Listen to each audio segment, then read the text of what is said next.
In the harsh territories of 1880s Wyoming, desperation drove people to make choices they never thought possible. Jackson Miller was no exception. With a bounty on his head and the law closing in, he made the most unconventional decision of his life to marry Eleanor Blackwood, a 68-year-old widow who owned the most successful stagecoach line in the territory. What began as a marriage of convenience soon unraveled into something neither of them expected when Jackson discovered the dark secrets of Eleanor's past, a past that would change everything he thought he knew about the woman who saved him. Before we jump back in, tell us where you're tuning in from, and if this story touches you, make sure you're subscribed, because tomorrow I've saved something extra special for you. The bitter wind howled across the plains as Jackson Miller huddled behind a boulder, clutching his wounded side. At 32, he'd spent nearly a decade running from the law. But this time felt different. The bounty hunters were getting closer, and his options were running out fast. "Damn it all," he muttered, checking his revolver. 2 bullets left. Not enough to fight his way out, and certainly not enough to start a new life somewhere else. The wound in his side wasn't helping matters. Though not fatal, it bled enough to leave a trail any amateur tracker could follow. Jackson wasn't always an outlaw. Before the war, he'd been a ranch hand, with dreams of saving enough to buy his own piece of land. But the Civil War changed everything. After Gettysburg, he returned to find his employer dead and the new owner unwilling to honor old agreements. One heated argument, one fatal mistake, and Jackson Miller became a wanted man. For 9 years, he'd managed to stay one step ahead of the law. Small robberies here and there kept him fed, though he never became the hardened criminal the wanted posters made him out to be. He avoided killing whenever possible, which is why his current predicament felt so unjust. The bullet in his side came from a trigger-happy deputy who hadn't bothered to ask questions first. As darkness fell over the Wyoming territory, Jackson made his way toward the lights of Copper Creek. The small settlement wasn't much, a general store, a saloon, a modest church, and a handful of homes, but it represented his last hope. He needed shelter, medical attention, and most importantly, a way to disappear. The Blackwood Stagecoach Company depot sat on the outskirts of town, a surprisingly substantial building with connected stables large enough to house 12 coaches and twice as many horses. Despite the late hour, lights still burned inside. Jackson hesitated. Breaking in meant risking being shot on sight, but freezing to death wasn't an appealing alternative. He found a side entrance unlocked and slipped inside. The warmth hit him immediately, along with the smell of leather, horses, and lamp oil. He planned to find a quiet corner in the stables to rest until morning, when a voice stopped him cold. "I've been expecting someone like you for some time now," came a woman's voice, weathered but strong, "though I must say, you're in worse shape than I anticipated." Jackson whirled around, reaching for his gun, but the sudden movement sent a streak of pain through his side. Standing before him was a woman who defied easy description. Though clearly advanced in years, she stood straight-backed and dignified. Her silver hair was pulled back in a practical bun, and her face bore the lines of someone who had spent decades making difficult decisions. Despite her age, there was something formidable about her presence. "Eleanor Blackwood," she said, not bothering to introduce herself, as though everyone should know who she was. "Owner of the Blackwood Stagecoach line, and you're bleeding all over my floor." Jackson swayed on his feet. "I'm not looking for trouble, ma'am." "No, you're looking for a place to hide. The question is, what are you hiding from?" Her eyes narrowed, taking in his worn clothes, the blood seeping through his shirt, and the exhaustion written across his face. "Doesn't matter. You'll be dead by morning if that wound isn't tended to." To Jackson's surprise, she didn't call for help or reach for a weapon. Instead, she locked the door behind her and gestured for him to follow. "Come along. The office has a cot." Too weak to argue, Jackson followed. The office was a spacious, Room with a large desk covered in ledgers and maps. A small stove in the corner kept the space warm, and a cot was indeed set up against one wall. "Sit," she commanded, retrieving a wooden box from a cabinet. "Remove your shirt." Under normal circumstances, Jackson would have refused, but Normal had fled his life long ago. He complied, wincing as the dried blood made the fabric stick to his wound. Eleanor worked with practiced efficiency, cleaning the bullet graze with whiskey that made Jackson bite back a curse. "Just a flesh wound," she declared. "You're luckier than you deserve to be." "Why are you helping me?" Jackson asked, as she wrapped clean bandages around his torso. Eleanor's hands paused momentarily. "Let's just say, I recognize a desperate soul when I see one." She finished her work and stepped back. "Now, since you're not dying anymore, perhaps you can make yourself useful." Jackson raised an eyebrow. "Ma'am, I run the largest stagecoach line in the territory, with exactly 3 reliable employees, all of whom are currently away en routes. I need another pair of hands, particularly ones that know their way around horses. You don't even know my name." "I know you're running from something. I know you have experience with manual labor based on those calluses, and I know you're not stupid enough to bite the hand offering you shelter." She crossed her arms. "So, do you have a name, or shall I make one up?" Despite everything, Jackson found himself smiling slightly. Jackson Miller. "Well, Mr. Miller, here's my proposition. Work for me, and you'll have a roof over your head, food in your belly, and a modest wage. The law doesn't look too closely at my operation, for reasons I won't bore you with. You'll be safer here than anywhere else within 100 miles. It sounded too good to be true, and in Jackson's experience, that meant it usually was. "What's the catch?" Eleanor's lips thinned. "The catch, Mr. Miller, is that I need more than just a worker. I need protection." Jackson frowned. "Protection? From what? Not what. Who?" Eleanor moved to her desk and pulled out a letter. "My late husband's nephew believes himself entitled to my business. His attempts to persuade me have become increasingly aggressive. The local sheriff is in his pocket, which limits my options." Understanding dawned slowly. "So you want me to be what? A bodyguard?" Eleanor's laugh was short and sharp. "In a manner of speaking, what I propose is a marriage of convenience." Jackson nearly fell off the cot. "Marriage? Ma'am, with all due respect, save your objections," she cut him off. "I'm offering you legitimacy, Mr. Miller. A new name, a new identity. As my husband, no one would question your presence, and your past would be effectively erased.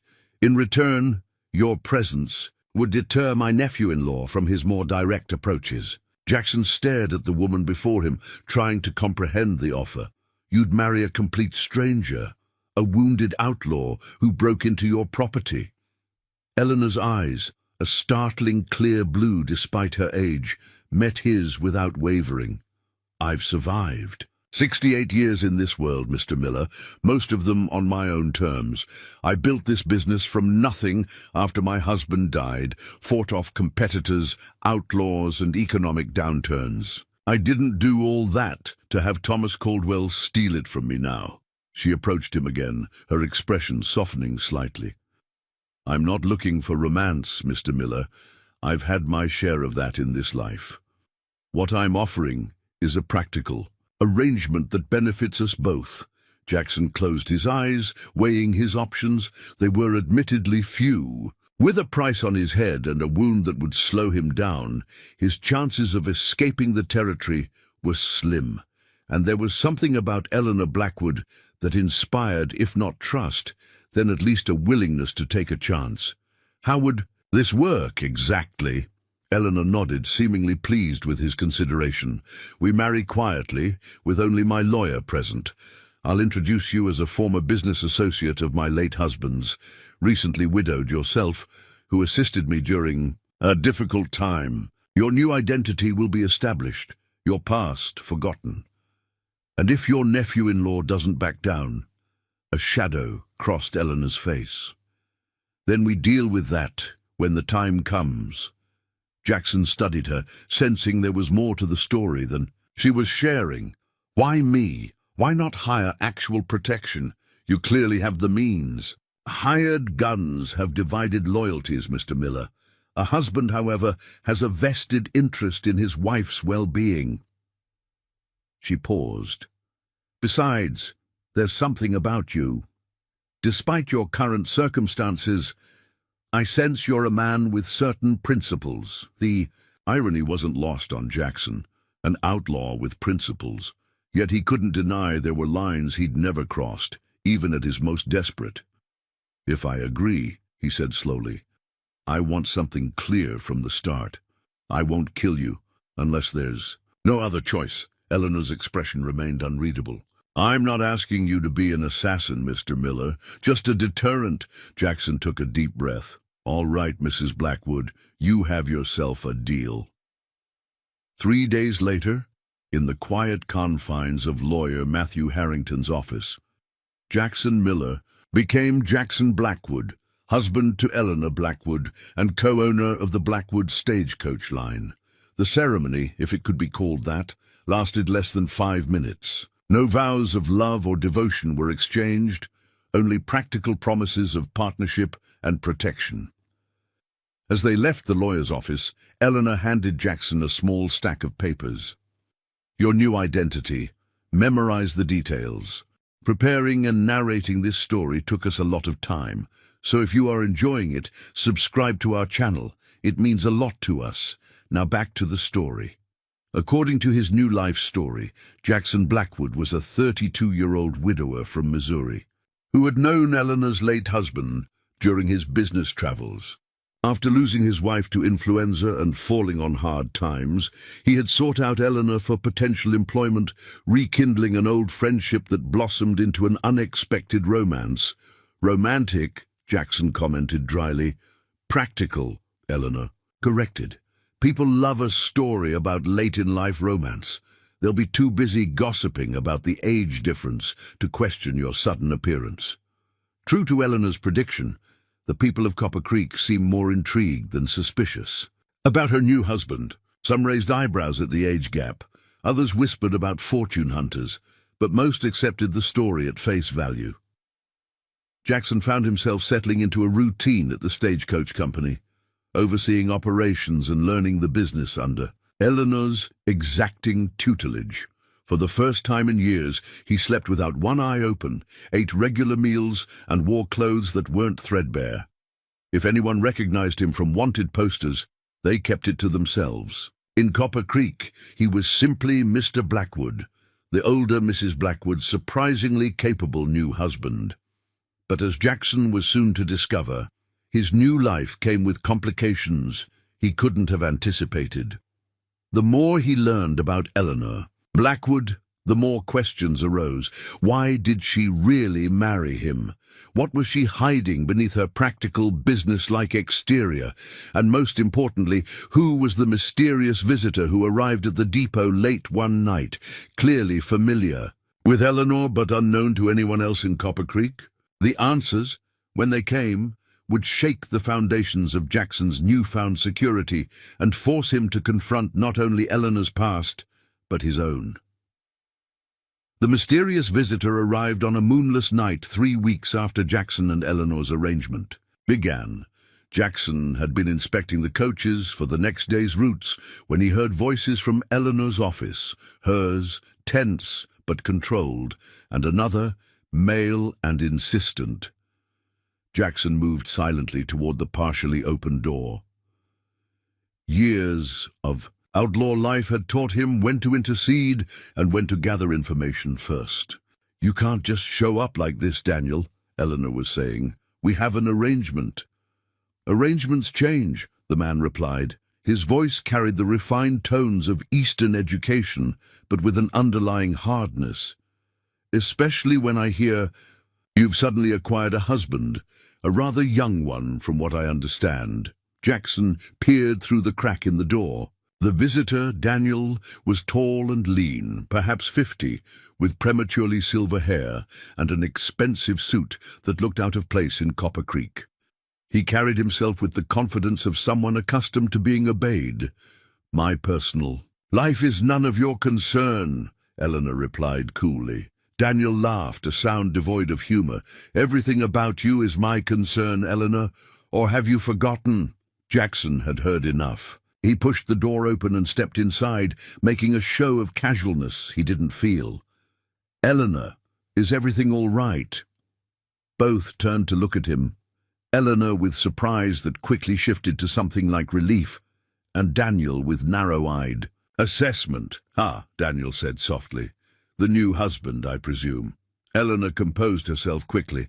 "Jackson, this is Daniel Hargrove, an old business associate. Daniel, my husband, Jackson Blackwood."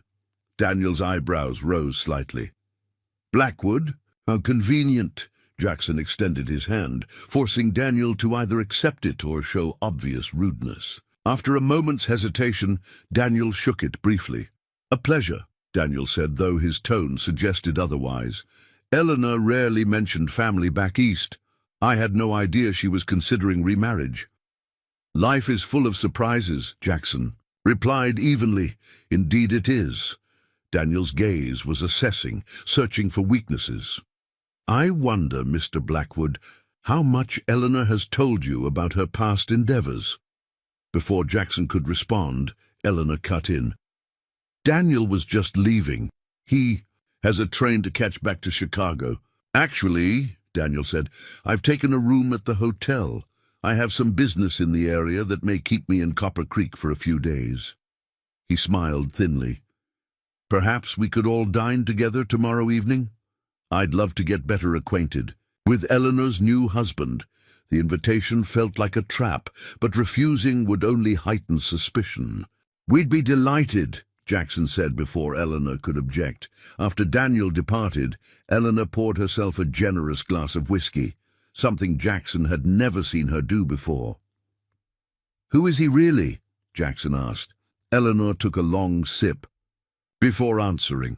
"Daniel Hargrove is many things, a businessman, a blackmailer, and unfortunately a man who knows too much about my past." "What does he have on you?" "Enough to destroy everything I've built." She set down her glass. "This is precisely why I needed our arrangement, Jackson. Daniel has been patient until now, but he's a man who recognizes opportunity. My marriage would seem like a threat to his plans, which are to eventually take control of my company." Her voice was matter-of-fact, but Jackson detected the underlying tension. "He believes I'm vulnerable as an aging widow. Your presence complicates things for him." Jackson considered this, and Thomas Caldwell, your nephew-in-law. "A separate problem, but not unrelated," Eleanor sighed. "Thomas is Daniel's unwitting pawn in many ways. Daniel has been feeding his sense of entitlement, encouraging him to pressure me." "You've been playing a dangerous game, Eleanor." Her smile was thin. "My entire life has been a dangerous game, Mr. Miller." The use of his real name was deliberate, a reminder of their mutual vulnerabilities. "Well then," Jackson said, pouring himself a small whiskey, "I believe we should prepare for dinner tomorrow. After all, I should know more about my wife's past. If I'm to be convincing." Eleanor studied him for a long moment. "Very well, but not here. The walls in town have ears." The following morning, they took one of the smaller coaches out to a remote overlook that provided a sweeping view of the territory. The autumn air carried a chill that promised an early winter, but the sun provided enough warmth to make their isolated conversation comfortable. "I wasn't always Eleanor Blackwood," she began, her eyes fixed on the distant mountains. "I was born Eleanor Sutton in Baltimore in 1812. My father was a respected physician, my mother from a good family. I was educated better than most girls of my time, trained to be an ideal wife for some ambitious young man." Jackson noticed how her accent had subtly shifted, revealing traces of Eastern refinement she normally kept hidden. "At 18, I married Charles Hammond, a promising lawyer, 15 years my senior. By 21, I was widowed when cholera took him. Charles left me comfortable but not wealthy. I could have returned to my parents, lived the quiet life of a young widow, perhaps remarried eventually. She paused, and Jackson resisted the urge to prompt her. Whatever she was building toward, she needed to tell it in her own way. Instead, I discovered I had a talent my father never suspected. I could forge almost any document, signatures, bank drafts, legal papers. What began as an amusement became a means of supporting myself. I was careful, meticulous. I created a new identity, Elizabeth Porter, and began offering my services discreetly to those who needed certain paperwork problems resolved. Jackson couldn't hide his surprise. "You were a forger, one of the best," she said, without pride or shame. "For nearly a decade I operated in Baltimore, Philadelphia, New York. I was selective about my clients, charged substantial fees, and maintained an impeccable reputation as a widowed seamstress by day. What happened? The Civil War happened. Suddenly my skills were in high demand for both sides. The Confederacy needed banknotes, bonds, and documentation for spies. The Union wanted the same. I found myself in a position of unexpected power and danger." She turned to face him directly. "I chose the Union, Mr. Miller, not out of patriotism, but practicality. I began working with the Treasury Department, helping identify and counter Confederate forgeries while occasionally producing specialized documents for Union intelligence operations." "That's how you met Daniel?" Eleanor nodded. "Daniel Hargrove was an ambitious young Treasury agent. He discovered my dual identity by accident.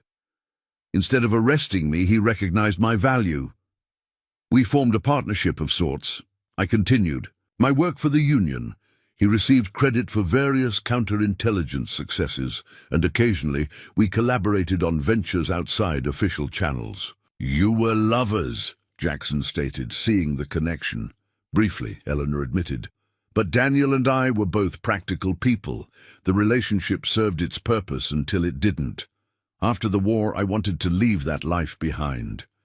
Daniel had other ideas. He'd developed a taste for the power and profit my skills provided." She produced a silver flask from her coat pocket and took a small sip. "I fled west, using my wartime earnings to establish a new life. I became Eleanor Pierce, a war widow seeking a fresh start. In St. Louis, I met Harold Blackwood, a middle-aged entrepreneur with dreams of expanding his modest freight business into the territories." Jackson began to see the pieces fitting together. "You married him for cover." "Initially, yes," Eleanor acknowledged. "But Harold was a good man, kind, hard-working, respected. We built the Stagecoach business together, expanded routes, secured government mail contracts. When he died 15 years ago, I continued his legacy. And Daniel found you again." Eleanor's expression hardened. 8 years ago, he'd risen through the ranks to become a senior official in the Treasury Department, responsible for investigating financial crimes throughout the Western Territories. Pure coincidence brought him to investigate a counterfeiting operation in Denver. He recognized my handwriting on a shipping manifest. "Blackmail," Jackson concluded. "He prefers to call it insurance. Every year he receives a substantial payment from me. In return, my past remains buried. But now he wants more than money." Eleanor nodded grimly. "Daniel is approaching retirement. A Stagecoach company with government mail contracts would provide a comfortable future and respectable cover for other ventures he has planned." Jackson stood, processing everything he'd heard. The woman before him had lived multiple lives, each built on deception, yet somehow culminating in legitimate success. She was a criminal, yes, but also a survivor who'd carved out a life against considerable odds. In that, they were not so different. "Why tell me all this?" he finally asked. "Because Daniel will try to drive a wedge between us. He'll present himself as a concerned old friend, worried about an elderly woman being taken advantage of by a younger opportunist. He'll hint at revelations about my past, perhaps even suggest a more equitable arrangement with you. Jackson understood. He'll try to turn me against you. Or buy you off, Eleanor added. Daniel excels at finding people's weaknesses. And what does he think mine is? Eleanor's gaze was unflinching. Money, freedom, a clean slate, all the things I've already offered, but without being tied to an old woman. The dinner with Daniel that evening took place in the private dining room of Copper Creek's only hotel. The atmosphere was superficially cordial, with Daniel playing the role of charming raconteur, sharing sanitized stories of his government career and his supposed long friendship with Eleanor. I must say, Daniel commented as the main course was served, the Blackwood Stagecoach line has become quite the empire under Eleanor's guidance. Harold would be proud. It's impressive, Jackson agreed, though Eleanor is too modest about her own contributions, Daniel smiled. Yes, she's always had a remarkable talent for paperwork, the contracts, the ledgers, the precise documentation that keeps a business running smoothly. The double meaning wasn't lost on Jackson. Every successful enterprise requires attention to detail. Indeed, Daniel turned to Ellen. Which reminds me, I noticed your Central City route has been experiencing delays. The Postal Service is concerned. Eleanor's expression remained pleasant. A temporary issue. We've had trouble with a washout on the mountain pass. Repairs are underway. I would hate to see your mail contracts jeopardized, Daniel said. Perhaps I could put in a good word during my visit to Denver next week. That won't be necessary, Jackson interjected. I've already made arrangements to redirect the route through Settlers Pass until repairs are complete. We'll meet all delivery. Schedules. Daniel's surprise was barely perceptible. I'm impressed, Mr. Blackwood. You've adapted quickly to the stagecoach business. Jackson has extensive experience with logistics, Eleanor said smoothly. His fresh perspective has been invaluable. The conversation continued with similar exchanges, Daniel probing for weaknesses, Jackson and Eleanor presenting a united front. As dessert was served, Daniel steered the conversation toward more personal territory. Tell me, Jackson, how did you and Eleanor reconnect after all these years? You mentioned you knew Harold. Briefly, Jackson replied, sticking to their established story. I was handling freight arrangements for a mining company in Missouri when our paths crossed. Harold spoke often of Eleanor and the business they were building. And after your wife passed, my condolences, by the way, you sought out Eleanor? It wasn't quite so calculated, Jackson said with a smile. I had business in the territory and thought to pay my respects. One thing led to another. How romantic, Daniel said, his tone suggesting anything but. And now you're partners in every sense. Life takes unexpected turns, Eleanor commented, though I suspect you didn't come all this way to discuss our marriage, Daniel. Daniel dabbed his mouth with his napkin. Direct as always, Eleanor. Well, I've been considering my future plans. Retirement from government service approaches, and I find myself drawn to the transportation business. A stagecoach line of your own, Jackson suggested innocently. Why start from scratch when investment in an established enterprise makes more sense? Daniel's smile didn't reach his eyes. I'm prepared to make a generous offer for a 50% stake in Blackwood Stagecoach. Eleanor's laugh was genuine. Daniel, you know that's impossible. The company is family-owned. And family can be complicated, Daniel replied, especially when certain relatives might have concerns about recent developments. The threat regarding Thomas Caldwell was thinly veiled. Before Eleanor could respond, Jackson leaned forward. Mr. Hargrove, I appreciate directness in business matters, so let me be equally direct. The Blackwood Stagecoach line is not for sale, in whole or in part. Any concerns from extended family have been addressed through appropriate legal channels. Daniel's expression cooled. I see Eleanor has found a formidable advocate. Perhaps we should discuss this more privately, man to man. I believe I could make you an offer that might appeal to your personal circumstances." Jackson smiled. "My circumstances are quite satisfactory, thank you." The remainder of the evening maintained a veneer of civility, but the battle lines had been clearly drawn. As they prepared to leave, Daniel pulled Jackson aside briefly. "Consider my offer, Mr. Blackwood, or whatever your real name might be. Eleanor's past contains chapters you can't imagine. When she's no longer useful to you, I can provide a far more lucrative exit than anything she's promised." Jackson met his gaze steadily. "Good night, Mr. Hargrove." On the ride back to their home, Eleanor remained silent until they were safely inside. "He'll move against us now," she said finally. "Daniel doesn't accept rejection well." "What's his next play?"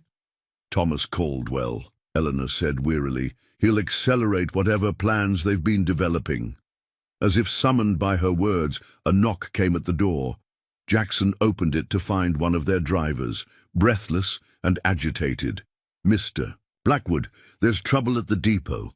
Mr. Caldwell showed up with the sheriff and some paperwork. Says he's taking possession of 3 coaches for unpaid debts." Eleanor's face went white. "It's beginning."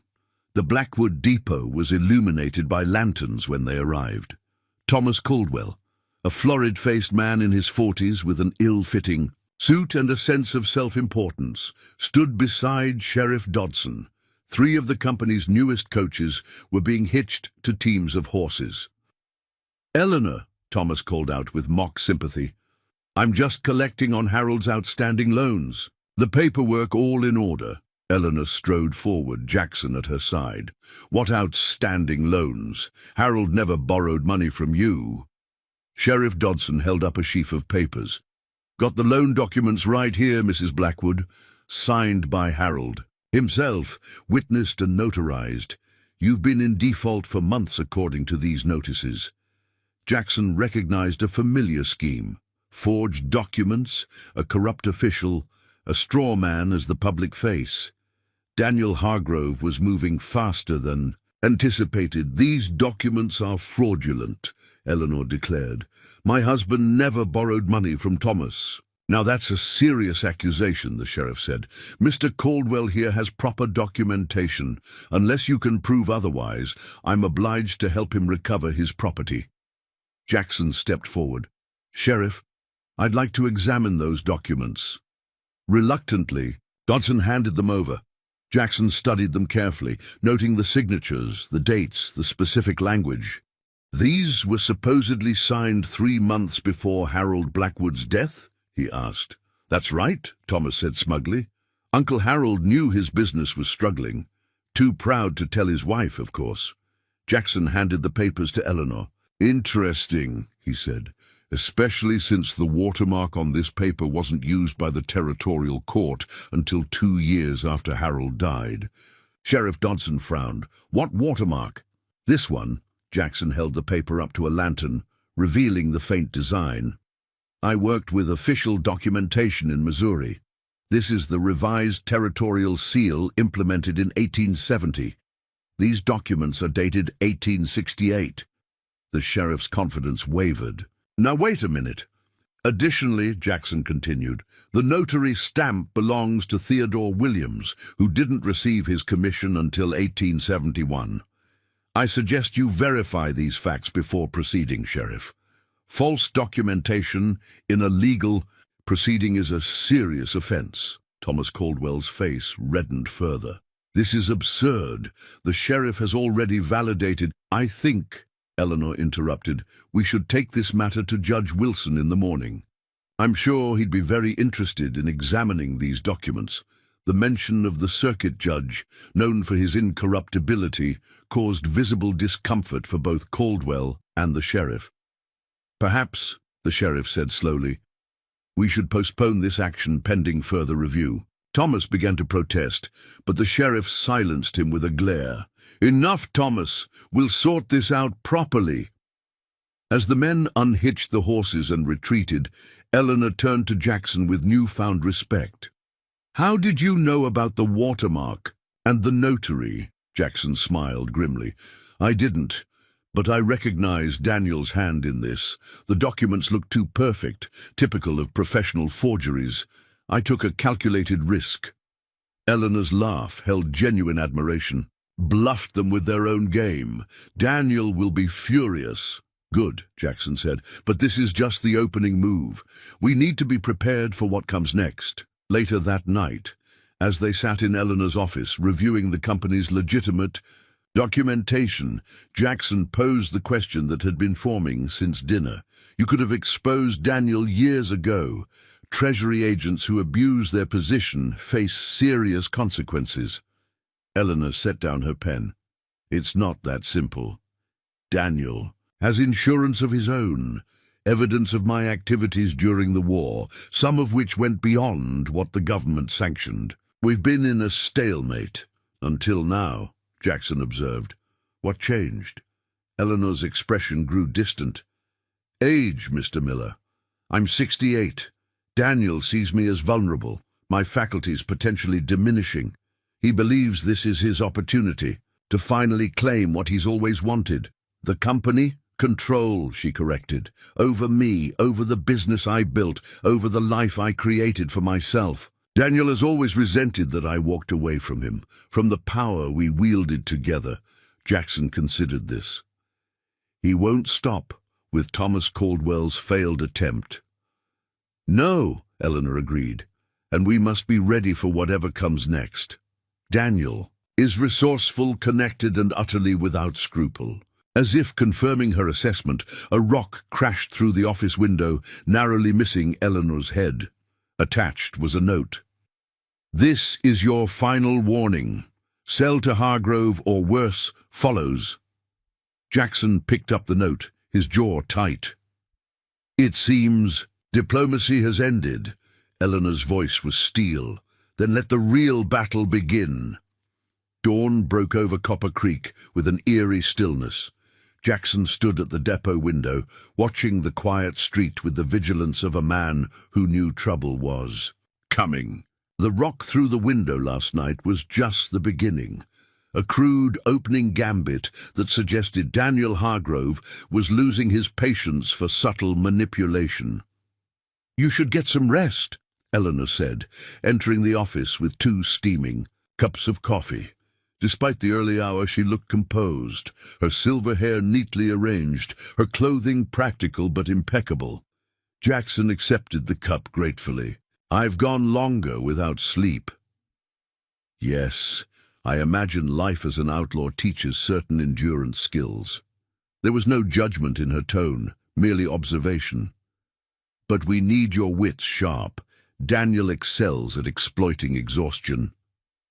Their eyes met. Over the rims of their cups, a moment of silent understanding between 2 people who'd survived by their instincts. What's our next move? Jackson asked. Eleanor placed several ledgers on her desk. First, we secure the business against further legal maneuvers. I've spent the night documenting every transaction the company has made in the past 5 years. Judge Wilson arrives this afternoon on the Denver coach. We'll present our case directly. Will the judge believe us over a Treasury official? Eleanor's smile was thin but confident. Wilson and I have history. He knows Thomas Caldwell's character, and he's no friend of Sheriff Dodson. More importantly, he understands territorial law better than anyone. The documents they presented wouldn't withstand his scrutiny, even without your clever bluff, Jackson nodded. And after the legal front is secured, we need to understand what Daniel really wants. Eleanor tapped her fingers thoughtfully on the desk. The company is valuable, yes, but not enough to justify this level of risk for a man in his position. You think there's more at stake? Eleanor's expression darkened. Daniel never acts without multiple motives. The Stagecoach line itself may just be the visible prize. Their conversation was interrupted by the arrival of Martin Calloway, Eleanor's most trusted driver, a weathered man in his 50s who'd been with the company since Harold's time. Mrs. Blackwood, he said, removing his hat, thought you should know? There's men at the hotel loading up to ride out, that Treasury fellow and 4 others, looking like hired guns. Jackson tensed. Heading where? North Trail, from what Clem at the livery said. They loaded up supplies for at least 3 days. Eleanor and Jackson exchanged glances. North of Copper Creek lay only one significant landmark, the high pass route to the mining settlements, the company's most profitable but challenging route. The washout, Eleanor said quietly. It's not a coincidence. After Calloway departed, Jackson spread out the route maps on the desk. Tell me about this washout on High Pass. Spring melt caused a section of the trail to collapse about 10 miles north of town. We've been using Settlers Pass instead, but it adds a day to the journey. Repairs were scheduled to begin next week. Jackson traced the route with his finger.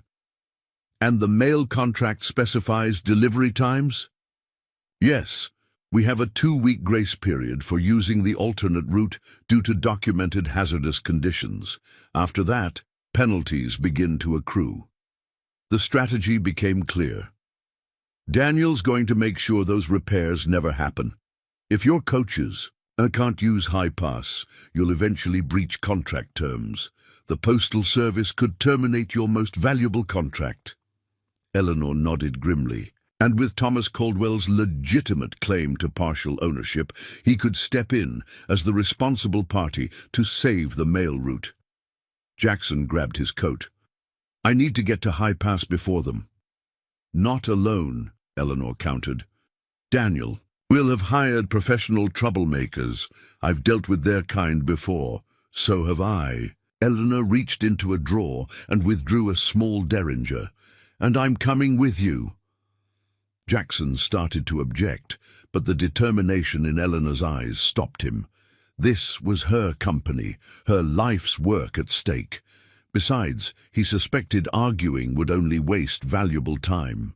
We'll take the lightweight coach and the fastest team, he conceded, but you follow my lead when we get there. Within the hour, they were racing north along the road to High Pass, pushing the horses harder than was wise. Eleanor sat beside, Jackson on the driver's bench, a rifle across her lap, and the small derringer tucked in her sleeve. They rode mostly in silence, each lost in their own thoughts about what confrontation awaited. The washout came into view around noon, a section of road where the mountainside had simply given way, creating a 30-foot gap in the narrow trail. On the far side, barely visible through a spyglass, stood Daniel Hargrove and his men, already setting up what appeared to be demolition charges. They're going to widen the gap, Jackson said, lowering the glass. Make it impossible to repair. Eleanor's face was grim. We need to cross somehow. Once those charges blow, the entire face could collapse. Jackson surveyed the surrounding terrain. There. He pointed to a narrow game trail that wound down into the ravine and up the other side. We might be able to make it on horseback. They left the coach secured and took the 2 lead horses, picking their way carefully down the treacherous path. The descent was nerve-wracking, loose stones skittering away under the horses' hooves, the path sometimes barely wide enough for the animals to pass. Eleanor rode with the confidence of someone who'd spent decades in the saddle, never once complaining about the danger or difficulty. As they neared the bottom of the ravine, a gunshot echoed off the canyon walls. A bullet kicked up dirt near Jackson's horse, causing it to rear in panic. They've spotted us, he called, fighting to control his mount. Eleanor guided her horse behind a large boulder. We need cover. More shots followed as Daniel's men realized. Their operation was compromised. Jackson and Eleanor abandoned their horses in a protected hollow and proceeded on foot, using the abundant rocks and scrub for concealment as they worked their way up the other side of the ravine. Stay down, Jackson whispered as they paused behind an outcropping. I count 4 gunmen plus Daniel. They'll have the charges set by now, Eleanor said. We need to disable them before they can detonate. Jackson studied the terrain, formulating a plan. I'll create a distraction. Circle around to the right, there's a blind spot in their position. Get to those charges if you can. Before she could respond, he squeezed her shoulder briefly and moved away, staying low. Minutes later, a fusillade of gunfire erupted from Jackson's position as he fired at Daniel's men, forcing them to take cover.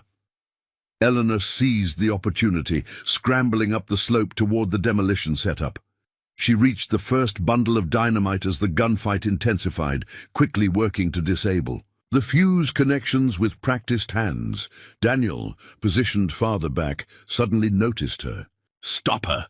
he shouted to his nearest man, who turned and fired in Eleanor's direction. The bullet grazed her arm, but she barely flinched, continuing her work. Jackson, seeing the threat, adjusted his aim and dropped the gunman with a shot to the shoulder. The injured man fell, screaming in pain and distracting the others momentarily.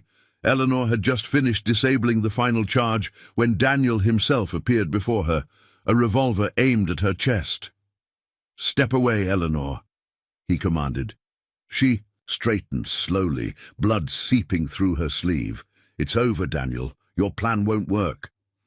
"There are always other plans." His smile was cold.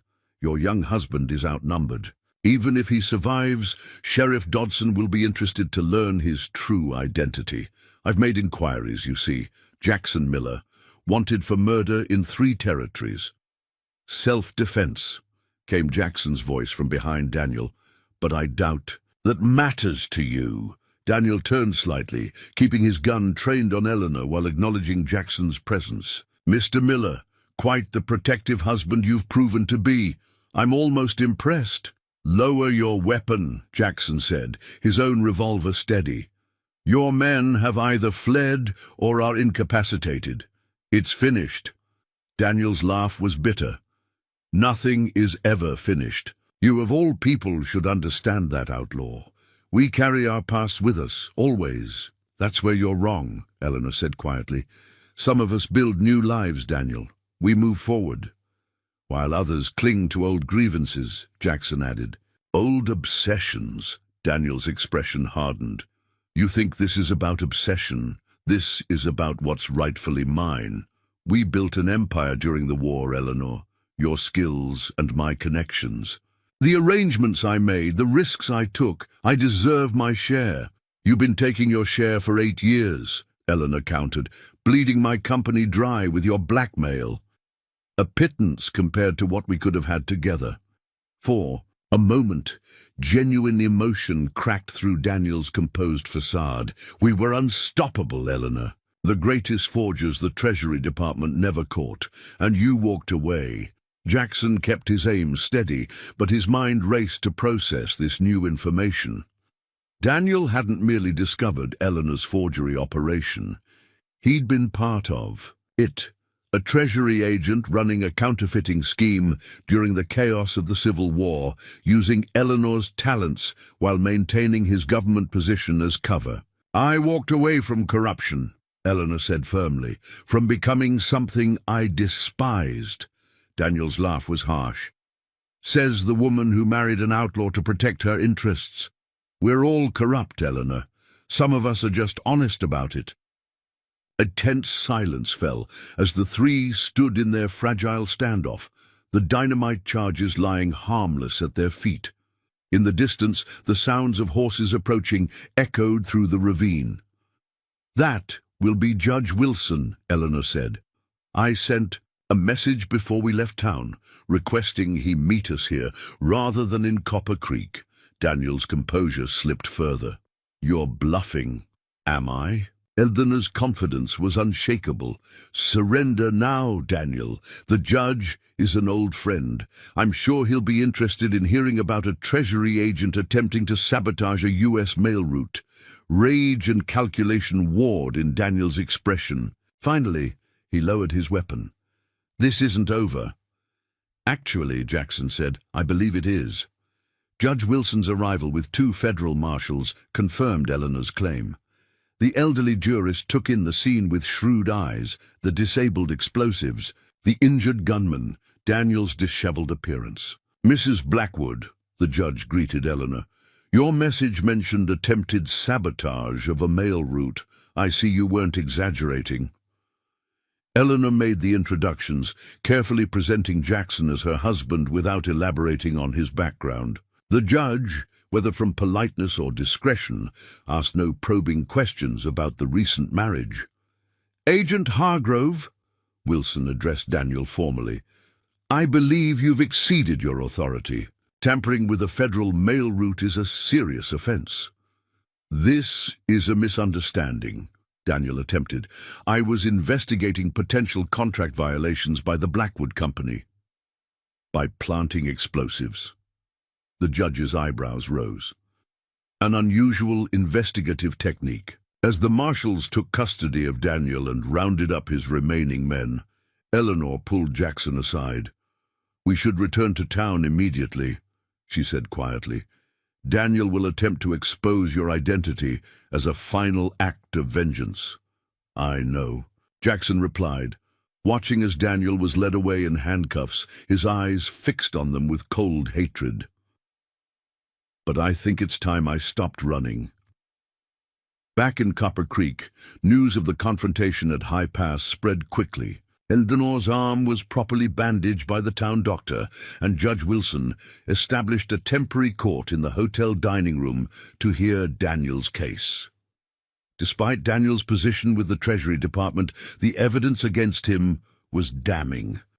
The testimony of his own hired men, the disabled explosives, and most significantly, documents found in his hotel room detailing the scheme with Thomas Caldwell.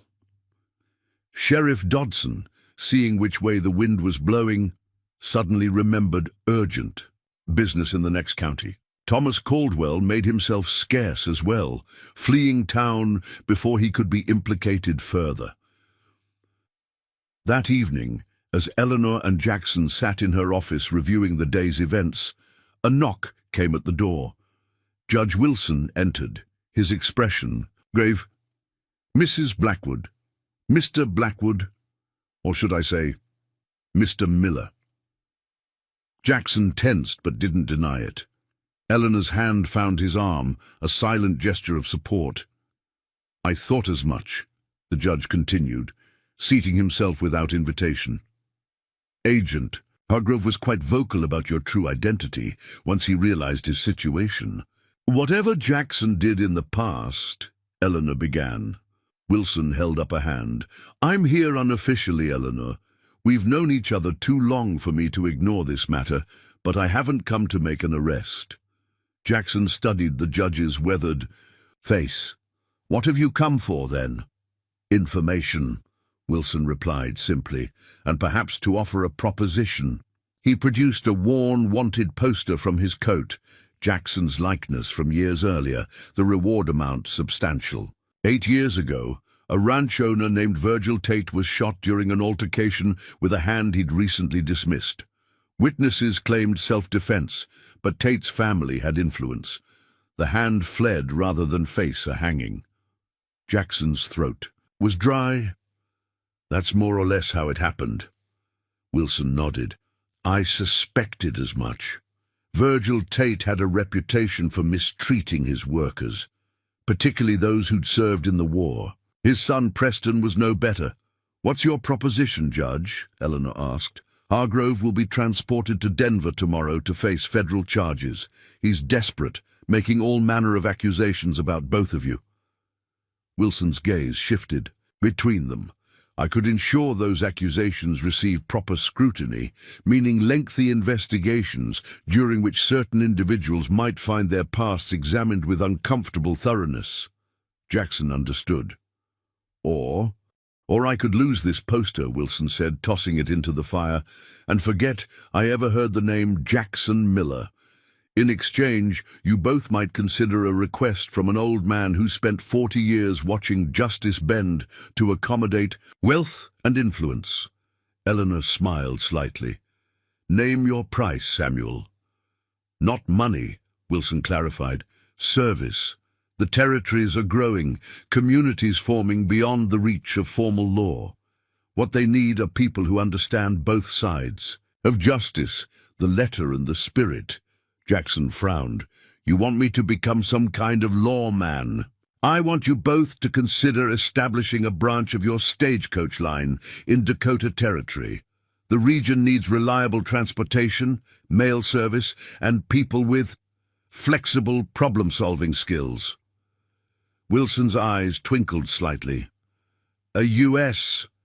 Marshal in that region could use reliable informants, people who understand how the less lawful elements operate. Eleanor and Jackson exchanged glances, a silent communication passing between them. We'd need guarantees, Eleanor said. Official ones. A pardon would be possible, with the right testimonials about reformed character and public service, Wilson replied. I still have some influence in the territorial government. And Daniel, Jackson asked, he won't stop seeking revenge. Agent Hargrove's career is finished. The Treasury Department is extremely sensitive about corruption in its ranks, particularly when it involves their anti-counterfeiting operations. He'll be fortunate to avoid prison. After Wilson departed, Eleanor poured 2 glasses of whiskey. Dakota Territory, she mused. It's undeveloped, challenging, dangerous, Jackson added. Less dangerous than remaining here with the remnants of Daniel's allies sniffing around. She sipped her drink thoughtfully. Besides, expansion was always part of my plan for the company. Jackson studied her with new appreciation. At 68, when most would be considering retirement, Eleanor Blackwood was contemplating a new frontier. Her resilience was remarkable.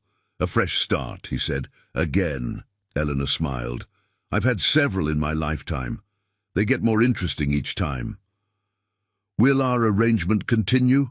Jackson asked carefully. Unless you wish to dissolve it. Her gaze was direct.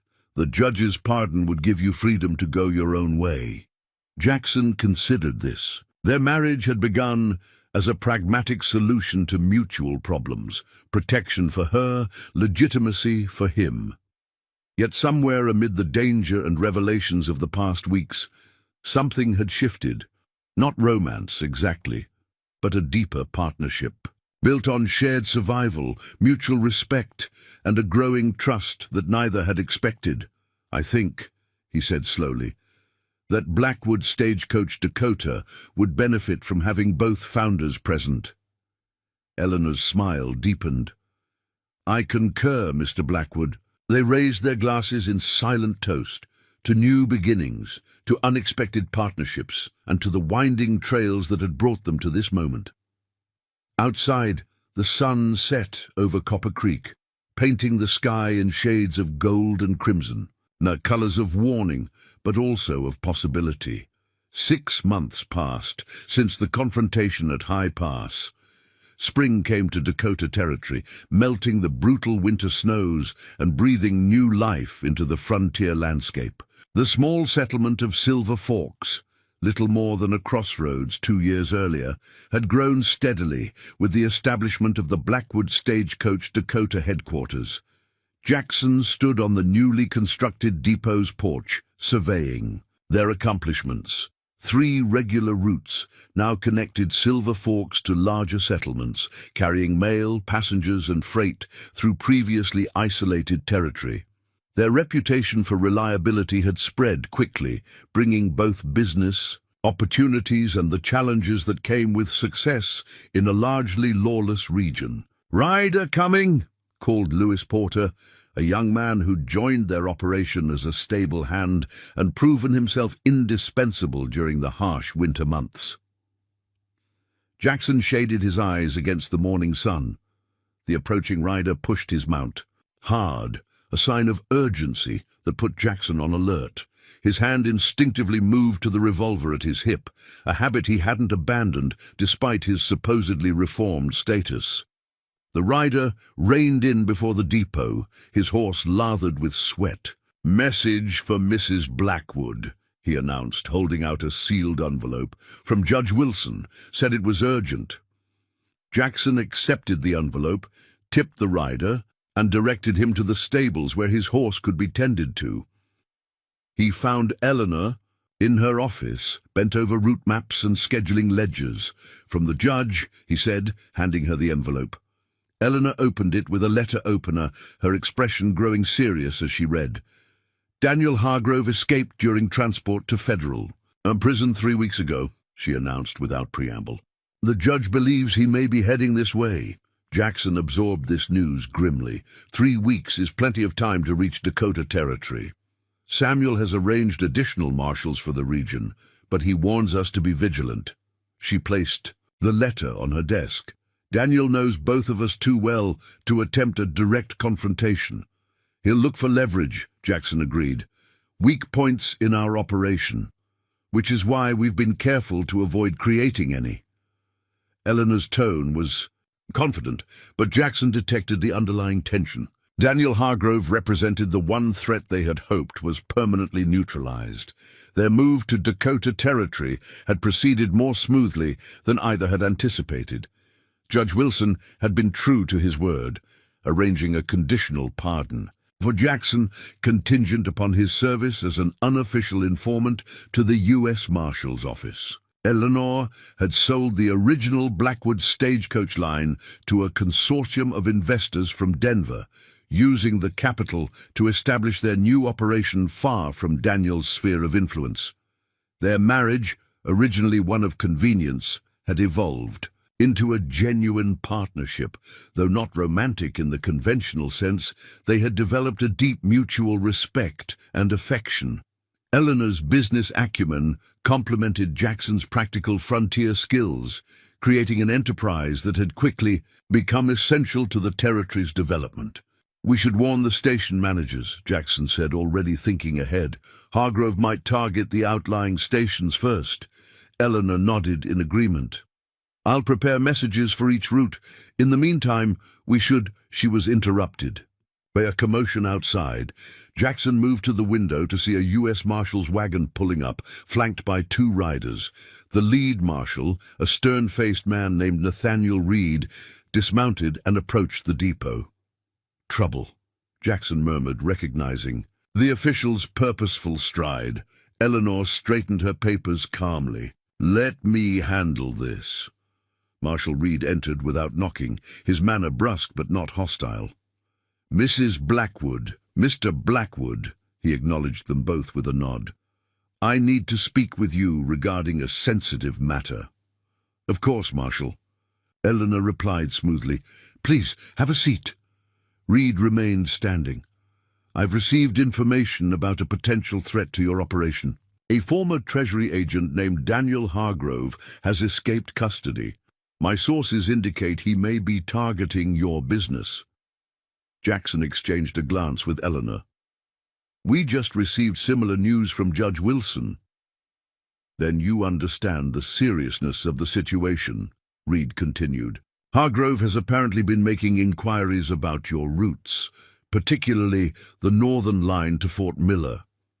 Eleanor's expression remained composed, but Jackson noted the slight tensing of her shoulders. The northern route was their most profitable and most vulnerable, traversing sparse territory with few settlements along the way.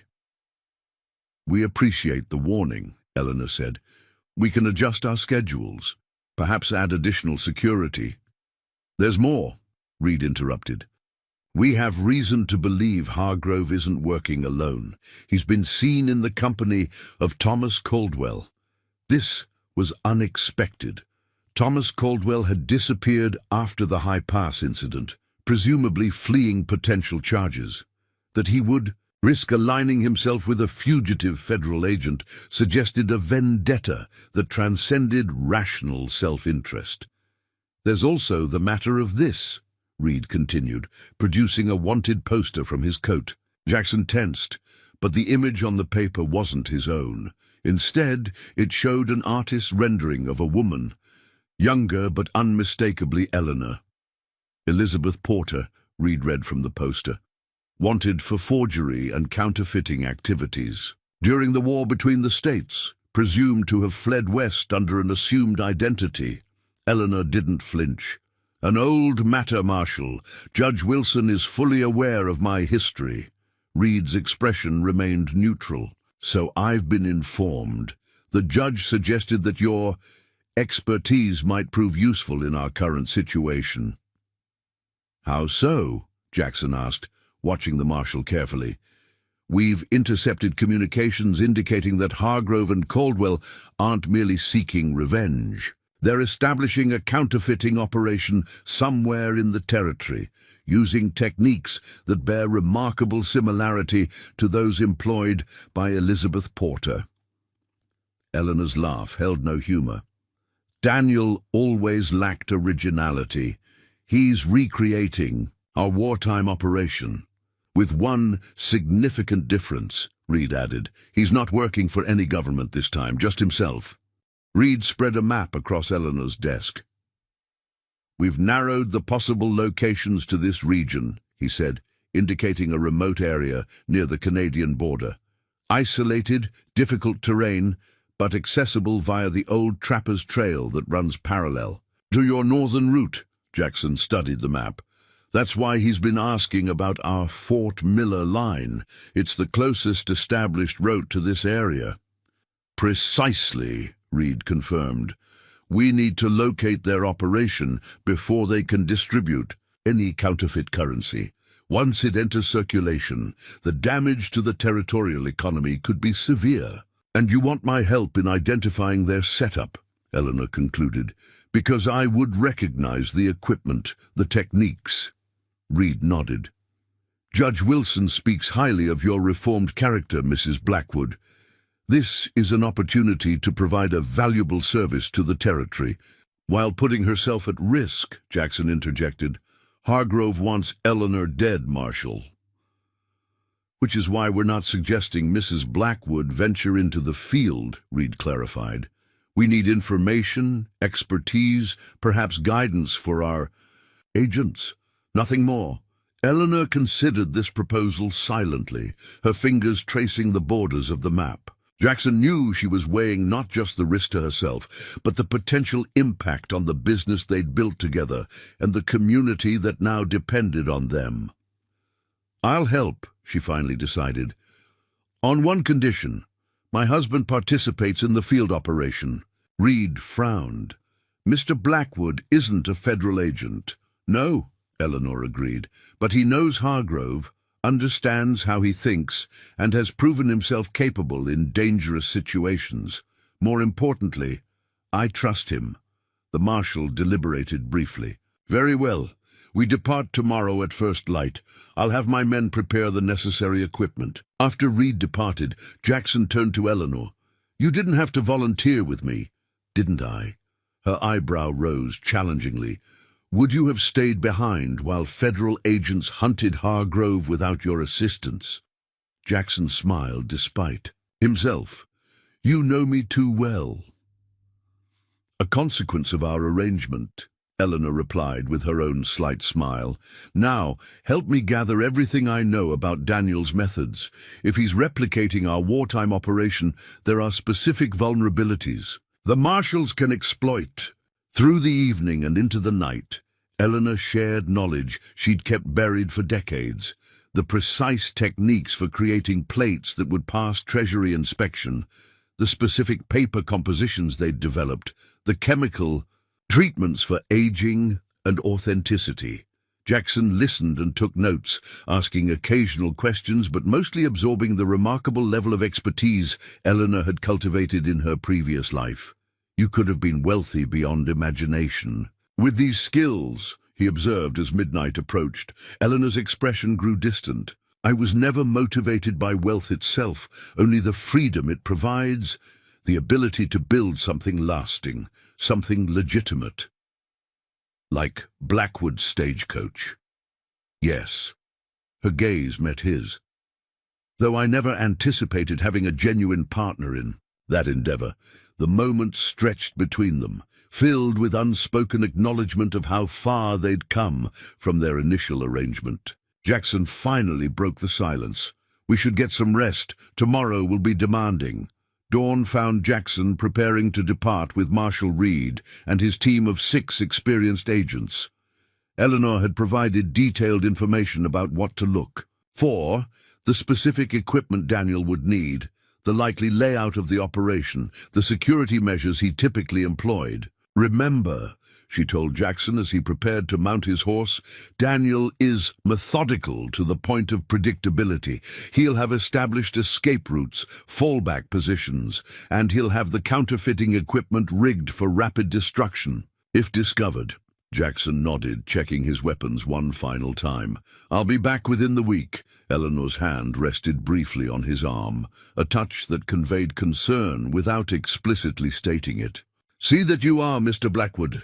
We have a payroll meeting next Friday." He covered her hand with his own momentarily. "Yes, ma'am." The Marshal's party traveled north at a punishing pace, following the established Blackwood route toward Fort Miller before veering northwest along the more primitive Trapper's Trail. The terrain grew increasingly rugged, dense forests giving way to rocky formations and hidden valleys that provided perfect concealment for illicit operations.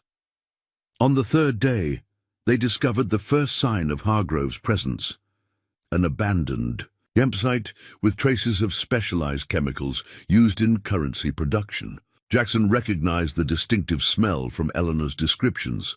"They were here recently," Reed observed, examining the still warm ashes of the campfire. "Within the last day." "Not their main operation," Jackson said, surveying the site. "Too exposed. This was probably a scouting party." They proceeded with heightened caution, sending scouts ahead and maintaining strict silence as they traveled. Late that afternoon, one of the scouts returned with news.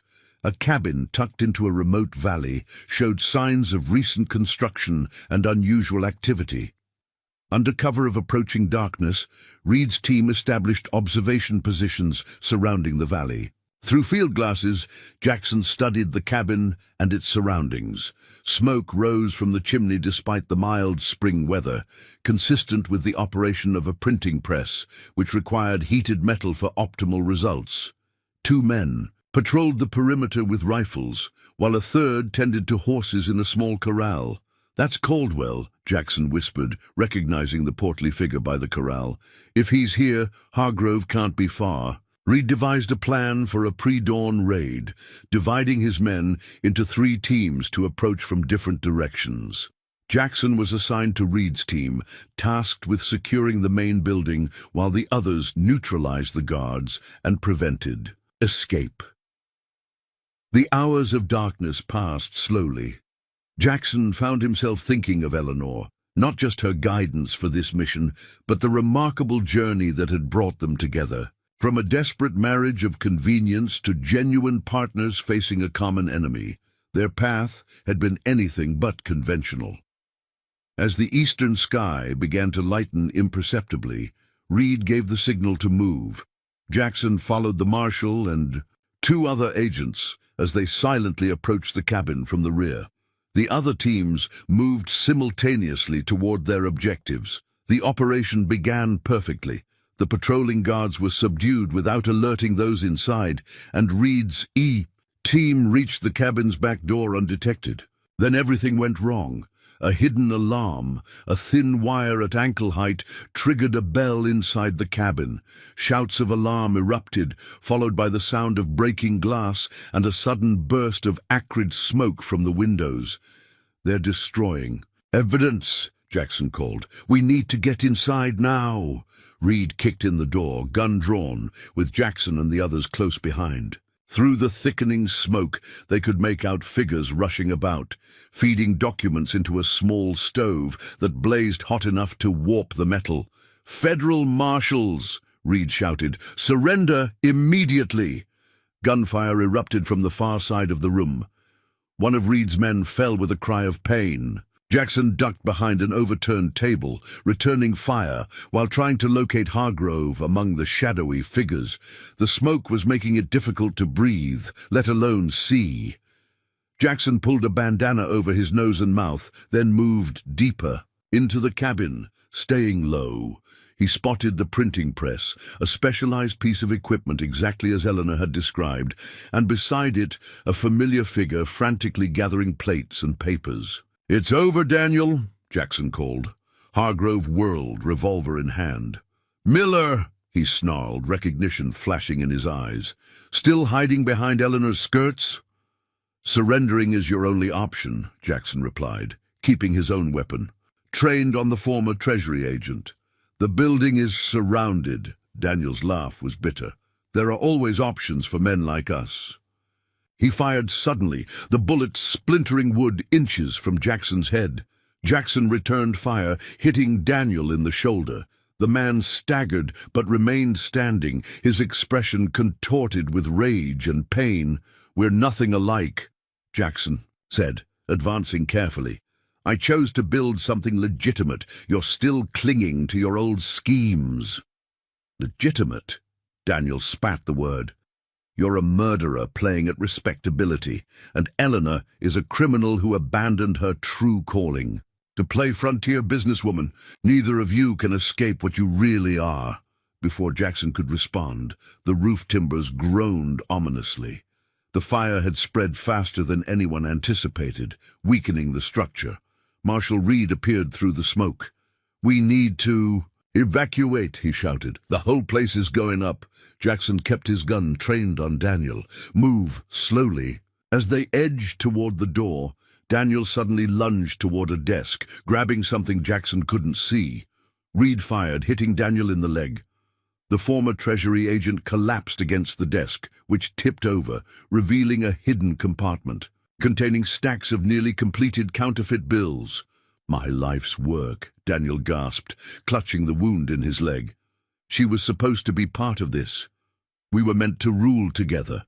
Another timber crashed nearby, sending sparks and burning, debris cascading around them. "He can't walk," Jackson told Reed. "I'll carry him." Despite Daniel's struggles and protests, Jackson hoisted the wounded man over his shoulder in a fireman's carry and fought his way through the intensifying smoke toward the exit. Reed led the way, helping his injured agent. They burst out of the burning cabin just as the roof began to collapse entirely. The fresh air was a shock to their smoke-filled lungs. Jackson deposited Daniel roughly on the ground as the remaining marshals secured Thomas Caldwell and the other captured counterfeiters. Daniel looked up at Jackson, blood seeping through his clothing from multiple wounds. "Why save me?" he asked, with genuine confusion in his voice. "You could have let me burn." Jackson considered the question seriously. "Because that's the difference between us, Hargrove. I'm not who I was 8 years ago. People can change." "Eleanor hasn't," Daniel insisted. Though his voice was weakening, deep down, she's still Elizabeth Porter, the greatest forger who ever lived. My partner, "Your equal," Jackson interrupted. "That's what you could never accept. She was always your equal, never your possession." As the marshals tended to the wounded and secured the prisoners for transport, Jackson surveyed the burning remains of the counterfeiting operation. Hargrove had recreated his wartime setup with impressive accuracy, but had overlooked one crucial factor. The people who had once made it successful had evolved, changed, and moved forward with their lives. The return journey to Silver Forks took 4 days, slowed by the wounded and the prisoners. Jackson rode ahead on the final day, eager to bring news of their success to Eleanor. He found her waiting on the depot porch, her composure not quite hiding her relief at his return. "It's done," he told her simply. "Hargrove's operation is destroyed. He and Caldwell are in custody, along with 3 others. Eleanor nodded, absorbing the information. "And Daniel?" "Wounded, but he'll survive to stand trial." Jackson dismounted, stretching muscles sore from days in the saddle. "He mentioned you, said you were supposed to be part of his operation." "In his mind, perhaps," Eleanor replied. "Daniel never understood why I left our partnership. He saw only the profit we forfeited, not the cost to our humanity. They walked together into the depot, where the day's business continued regardless of personal victories or past demons laid to rest. A driver was preparing the afternoon stage for its southbound journey. Passengers gathered with their luggage, and Lewis Porter called out questions about schedule changes. "Marshal Reed will want your testimony eventually," Jackson mentioned, as they entered Eleanor's office. "But he's agreed it can wait until the prisoners are secure in federal custody." Eleanor set about making coffee on the small stove in the corner, a ritual that had become familiar in their shared mornings. "And your pardon?" "Reed says Judge Wilson will make it permanent in light of my invaluable assistance to federal authorities." Jackson smiled slightly. "It seems I'm officially reformed." "Reformed," Eleanor echoed, a hint of amusement in her voice. "What an interesting concept. Do you feel reformed, Mr. Blackwood?" Jackson considered this as he accepted the cup she offered. "I feel settled. For the first time in a very long time." "Settled," she repeated thoughtfully. "Yes, I believe that's an accurate description." They stood together by the window, watching the activity of the growing settlement they had helped establish. The afternoon stage departed in a cloud of dust, carrying mail, passengers and parcels to communities that had once been isolated. Businesses had sprung up around the depot. A hotel, a general store, a saloon that maintained reasonable order, thanks to the presence of the Stagecoach line's employees. "What happens now?" Jackson asked finally. Eleanor's gaze remained on the horizon, where the stage was disappearing into the distance. "Now, we continue building what we've started. The territorial governor has proposed subsidizing a new eastern route. The mining companies up north are requesting dedicated freight service." "I meant with us," Jackson clarified quietly. Eleanor turned to him then, her blue eyes direct as always. "Our arrangement has served its purpose, Jackson. Your pardon will soon be official. My past is finally truly behind me. If you wish to dissolve our partnership—" "I don't," he interrupted, surprising himself with the certainty in his voice. "Unless that's what you want." A moment of silence stretched between them, not uncomfortable but weighted with consideration. "What I want," Eleanor said finally, "is to continue building this company with someone I trust. Someone who sees me as I am now, not as who I was." Jackson nodded slowly. "That happens to align with my own wishes." Her smile then was genuine, the kind she rarely showed to others. "Then I believe we have an agreement, Mr. Blackwood." "Indeed we do, Mrs. Blackwood." Outside, Silver Forks continued to grow around the enterprise they had built together. Two people with complicated pasts who had found, in the most unlikely circumstances, a future neither had dared imagine. Not a conventional love story, perhaps, but a partnership forged through survival, respect, and the shared experience of reinvention. 5 years passed, transforming both Silver Forks and the Blackwood Stagecoach Dakota into established fixtures of the territory. What had begun as a single depot with 3 routes had expanded into a network spanning 4 states, with 14 stations and over 50 employees. The small settlement had grown into a proper town, complete with a school, a bank, and even a small theater that hosted traveling shows when they ventured this far into the frontier. On a crisp autumn morning, Eleanor Blackwood sat at her desk, reviewing the quarterly accounts. At 73, she remained sharp-minded and formidable, though she had gradually delegated more day-to-day operations to trusted employees. Her silver hair was now pure white, and the lines on her face had deepened, but her blue eyes retained their piercing intelligence. A knock at the door interrupted her concentration. "Come in," she called. Louis Porter entered, having risen from stable hand to operations manager over the years. "Telegraph from Fort Miller, Mrs. Blackwood. The bridge repair is complete. Regular service can resume tomorrow." "Excellent," Eleanor replied. "Inform Mr. Evans to prepare the coaches. We'll need to clear the backlog of mail and freight before the week's end." As Porter departed, Eleanor gazed out the window at the bustling activity of the depot yard. Jackson was there, inspecting a new coach that had arrived from the manufacturer in St. Louis. At 37, he had grown into his role as co-owner with the same quiet competence he brought to everything. The years had added a few streaks. of grey to his temples and lines at the corners of his eyes, but had also given him something he'd never possessed during his outlaw days, a sense of belonging.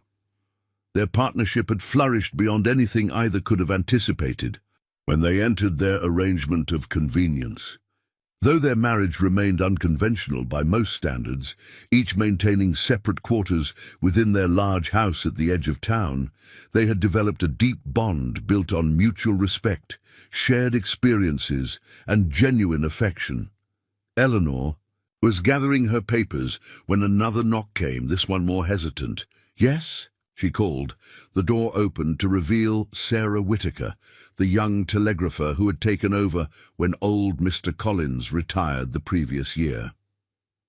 "Excuse me, Mrs. Blackwood," she said, her expression troubled. "A priority wire just came through from Judge Wilson in Denver." Eleanor accepted the telegram, thanking Sarah before unfolding the paper. As she read the terse message, her carefully maintained composure faltered slightly. Daniel Hargrove died federal prison. Stop left sealed documents with warden. Stop contains information on a Blackwood and J. Miller. Stop documents released to Denver.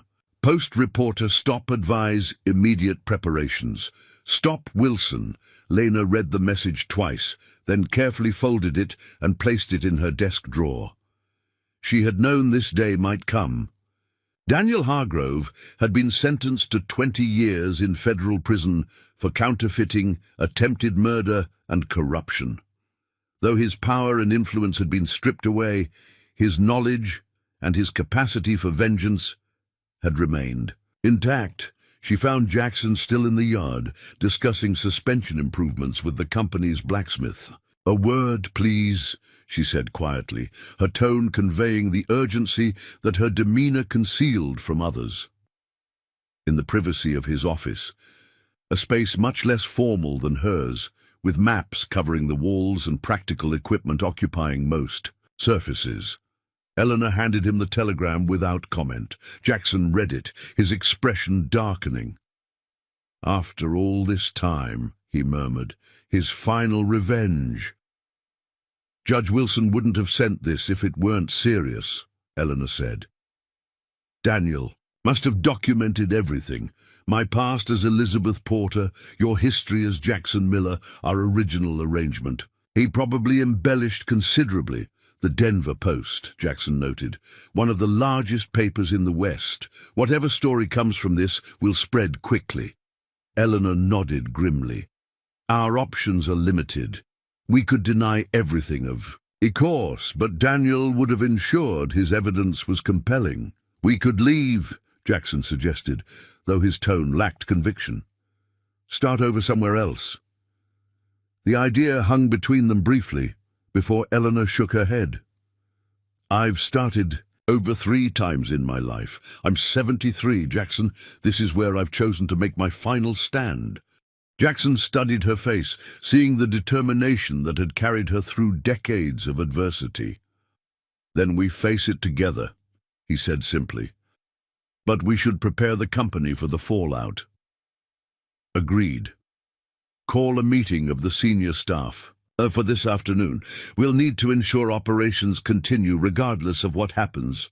As word of Daniel Hargrove's death and his posthumous revelations spread, Silver Forks buzzed with speculation. Though the actual newspaper hadn't yet reached their remote location, rumors traveled faster than stagecoaches. By evening, Eleanor and Jackson had briefed their management team on the potential scandal without revealing specific details. The reactions ranged from staunch loyalty to pragmatic concern about the business implications. 3 days later, the Denver Post arrived, containing the first installment of what was billed as The Blackwood Deception, a tale of forgery, murder, and frontier justice. The reporter, Ambrose Parker, had crafted a sensationalized account based on Daniel's documents, painting Eleanor as a master criminal who had manipulated the banking system during the Civil War, and Jackson as a cold-blooded killer who had married her for protection and wealth. "He's mixed truth with fabrication," Eleanor observed as they read the article together in their home. enough accuracy to make the lies believable. The timing is strategic, Jackson noted. The Territorial Banking Commission meets next month to award mail contracts for the next 5 years. Eleanor's smile was thin. Daniel always did understand leverage. Even from the grave, he's targeting our livelihood. The second installment arrived a week later, focusing on Eleanor's alleged counterfeiting activities during the war and hinting at treasonous collaboration with Confederate agents. A complete fabrication that nevertheless carried the sting of plausibility given her confirmed skills as a forger. The third piece detailed Jackson's supposed criminal exploits, greatly exaggerated beyond the self-defense killing that had forced him into life as a fugitive. According to Parker's account, Jackson Miller had been responsible for multiple robberies, assaults, and at least 3 cold-blooded murders before assuming the Blackwood name. By the time the fourth installment arrived, which revealed their marriage as a calculated business arrangement rather than a love match, Silver Forks had divided into factions. Some residents, particularly those whose livelihoods depended on the Stagecoach company, dismissed the stories as sensationalized nonsense. Others, including several prominent business owners who had long resented the Blackwood's influence, called for investigations and severing of government contracts. Mr. and Mrs. Blackwood. Sarah Whitaker appeared at their office door, her expression anxious.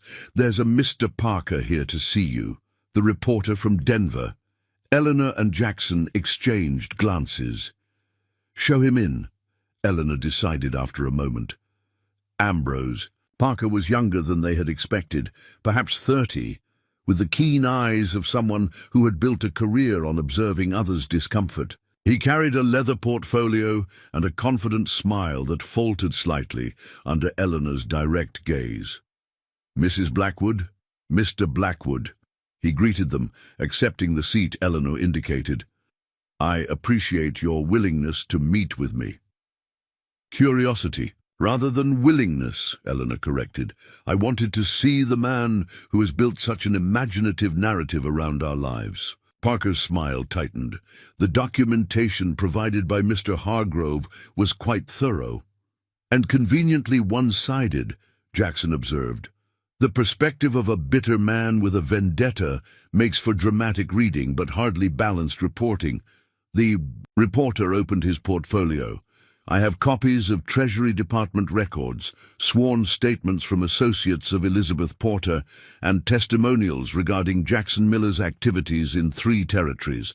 If you're disputing the factual basis—" "We're disputing the context and intent," Eleanor interrupted. Daniel Hargrove was a corrupt Treasury agent who attempted to sabotage a U.S. mail route, engaged in blackmail, and established an illegal counterfeiting operation. His documentation is revenge, pure and simple. Parker seemed momentarily taken, aback by her directness. "So you don't deny that you are Elizabeth Porter, or that Mr. Blackwood is actually Jackson Miller?" Eleanor leaned forward.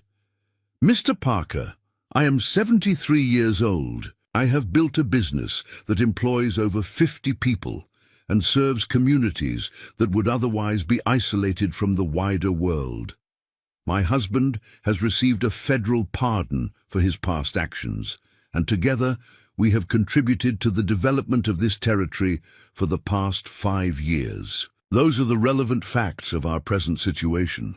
"The public might disagree about what's relevant," Parker countered. "They have a right to know who controls the mail routes, who handles their money." "Indeed they do," Jackson said quietly. "Which is why Judge Samuel Wilson was fully informed of our backgrounds before facilitating our establishment in Dakota Territory. The Federal Marshal's Office has been aware of my identity and past since we arrived. Nothing about our operation has been hidden from the proper authorities." Parker looked between them, clearly not having anticipated this angle. "You're claiming government knowledge and approval of your colorful histories?" "We're stating it as fact," Eleanor replied. "Check with Judge Wilson if you doubt us, though I suspect you'd prefer not to include that detail in your sensational narrative." The reporter shifted uncomfortably. "My 5th installment is due to be published next week. It would be journalistically irresponsible not to include your perspective." "How considerate," Eleanor said dryly. "And what would this inclusion of our perspective entail?" "An interview," Parker said, producing a notebook and pencil. "Your opportunity to address the allegations directly." Jackson and Eleanor exchanged another glance, communicating silently in the way of people who had faced numerous crises together. "Very well," Eleanor decided, "but not a traditional interview. I propose an alternative that might better serve both our interests." 2 weeks later, the final installment of the Blackwood story appeared in the Denver Post. Instead of further sensationalized accusations, readers found a first-person account jointly written by Eleanor and Jackson Blackwood. The piece was forthright about their unconventional past without apology or excessive justification. "We neither deny nor apologize for our histories. The paths that led us to Dakota Territory were indeed unusual. Eleanor Blackwood did employ her considerable skills as a document specialist during the Civil War in service to the Union. Jackson Blackwood did flee unjust prosecution after defending himself against a violent employer. Our marriage did begin as a practical partnership rather than a romantic attachment. What Mr. Parker's previous accounts failed to convey was the context of these choices, the growth that followed them, and the legitimacy of the enterprise we subsequently built. The Blackwood Stagecoach Dakota represents not a criminal empire, but a second chance for us and for the communities we serve. Judge Samuel Wilson of the Territorial Court has confirmed that all relevant authorities were informed of our backgrounds when we established operations in Dakota Territory. Our business practices have been transparent, our contracts fulfilled with unwavering reliability. To those who have supported us during these revelations, we offer our sincere gratitude. To those who may view us with newfound suspicion, we offer not excuses, but a simple invitation. Judge us by our present actions and contributions rather than by sensationalized accounts of a past that none of us can change. The article concluded with a statement from Judge Wilson confirming the legitimate nature of the Blackwood operation and Jackson's formal pardon, followed by testimonials from various community leaders throughout the territory attesting to the company's positive impact on frontier development. The public reaction was mixed, but increasingly favorable, as the more sensational aspects of Parker's earlier reporting were contextualized. The Banking Commission, after a brief inquiry, renewed all mail contracts with Blackwood Stagecoach Dakota, citing their unblemished record of service. A month after the final article, Eleanor and Jackson sat on the porch of their home overlooking Silver Forks as evening settled over the town. The controversy had largely subsided, though occasional whispers and sidelong glances suggested some memories would be slower to fade. "Daniel succeeded in one respect," Eleanor observed, watching the lamplighter move down the main street. "Our carefully constructed personas are gone forever. And yet the business continues," Jackson noted. "The routes run on schedule, the mail gets delivered. Because what we built was genuine, despite its unusual foundations." Eleanor's gaze shifted to the distant mountains, painted gold by the setting sun. "I've been thinking about Harold lately, my second husband. He used to say that frontiers aren't just places, they're opportunities for reinvention." Jackson considered this. 3 reinventions in one lifetime is impressive. 4, counting this most recent one. A small smile curved Eleanor's lips. From Eleanor Blackwood, respectable businesswoman, to Eleanor Blackwood, reformed forger, with an outlaw husband. Rather liberating in a way. No more secrets to protect. No more looking over our shoulders. Jackson agreed, though I suspect it will take some time for certain people in town to look me in the eye again. People have short memories when their interests align with yours, Eleanor said pragmatically. By spring, this will be old news, especially once the railroad survey is complete. The territorial legislature had recently approved funds for a preliminary survey for a railway line that would eventually connect their region to the Transcontinental Railroad. Such a development would transform transportation throughout the area and potentially render stagecoach lines obsolete. We should discuss our strategy for the coming changes, Jackson said, following her thoughts with the ease of long partnership. The railroad will reach Silver Forks within 3 years if the surveys are favorable. Adapt or perish, Eleanor mused. Perhaps Blackwood Stagecoach should consider becoming Blackwood Transport. Feeder lines to the railway stations, local deliveries, specialized freight that requires more careful handling than the railroad provides. Jackson smiled. Always thinking ahead. A habit that served me well for 73 years, she replied. Though I'm finding it increasingly pleasant to occasionally look back as well, to appreciate the path traveled. A comfortable silence fell between them as darkness gathered.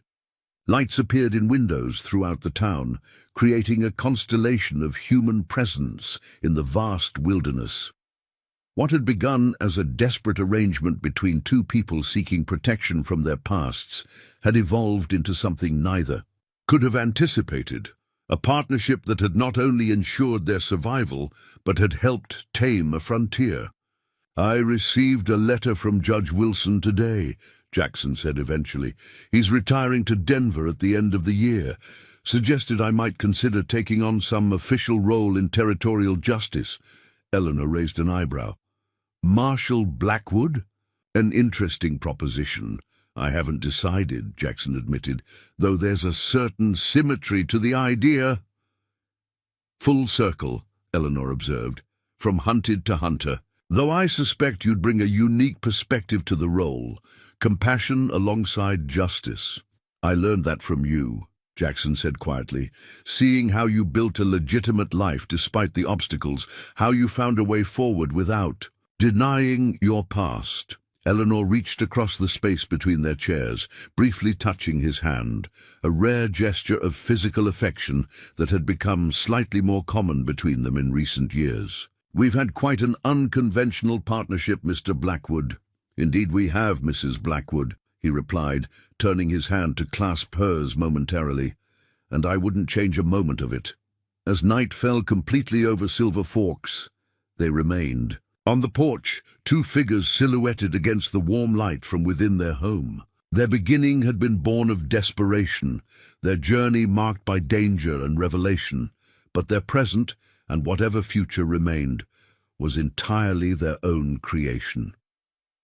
The penniless outlaw and the elderly stagecoach owner had long since disappeared, transformed through circumstance, choice, and time into something neither could have imagined that first desperate night in a depot in Wyoming territory. What remained was something far more valuable than the protection each had initially sought, a genuine partnership founded on mutual respect, shared resilience, and the hard-won wisdom that sometimes the most unlikely beginnings lead to the most meaningful destinations.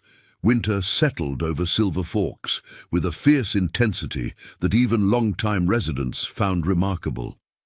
By mid-December, snowdrifts piled against buildings, trails became impassable, and the Blackwood Stagecoach Dakota was forced to suspend several routes due to dangerous conditions. Only the southern line remained operational, providing a tenuous connection to the wider world. In their home at the edge of town, Eleanor spent her 74th birthday reviewing contingency plans for the company while Jackson coordinated with their station managers via telegraph. Outside, the wind howled, driving snow against the windows in swirling patterns that cast shifting shadows through the rooms. Latest wire from Fort Miller, Jackson announced, entering the study where Eleanor sat beside a crackling fire. They've lost their north wall to the storm. Thankfully, no injuries. Eleanor sighed, making a note in her ledger. That's the third station with significant damage. This winter will cost us dearly.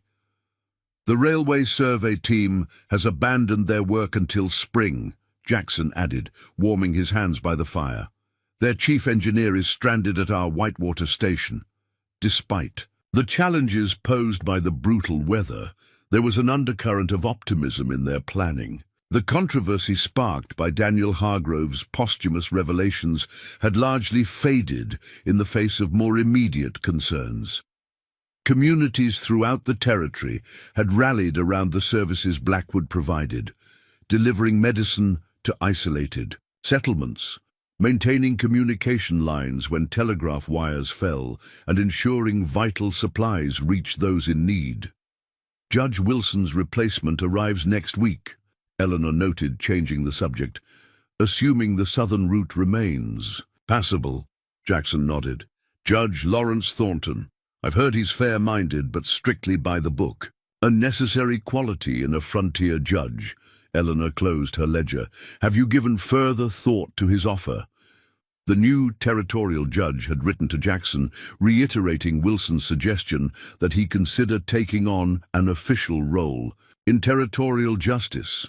The position outlined was unusual, a special marshal with authority to investigate complex cases that cross jurisdictional boundaries throughout the region.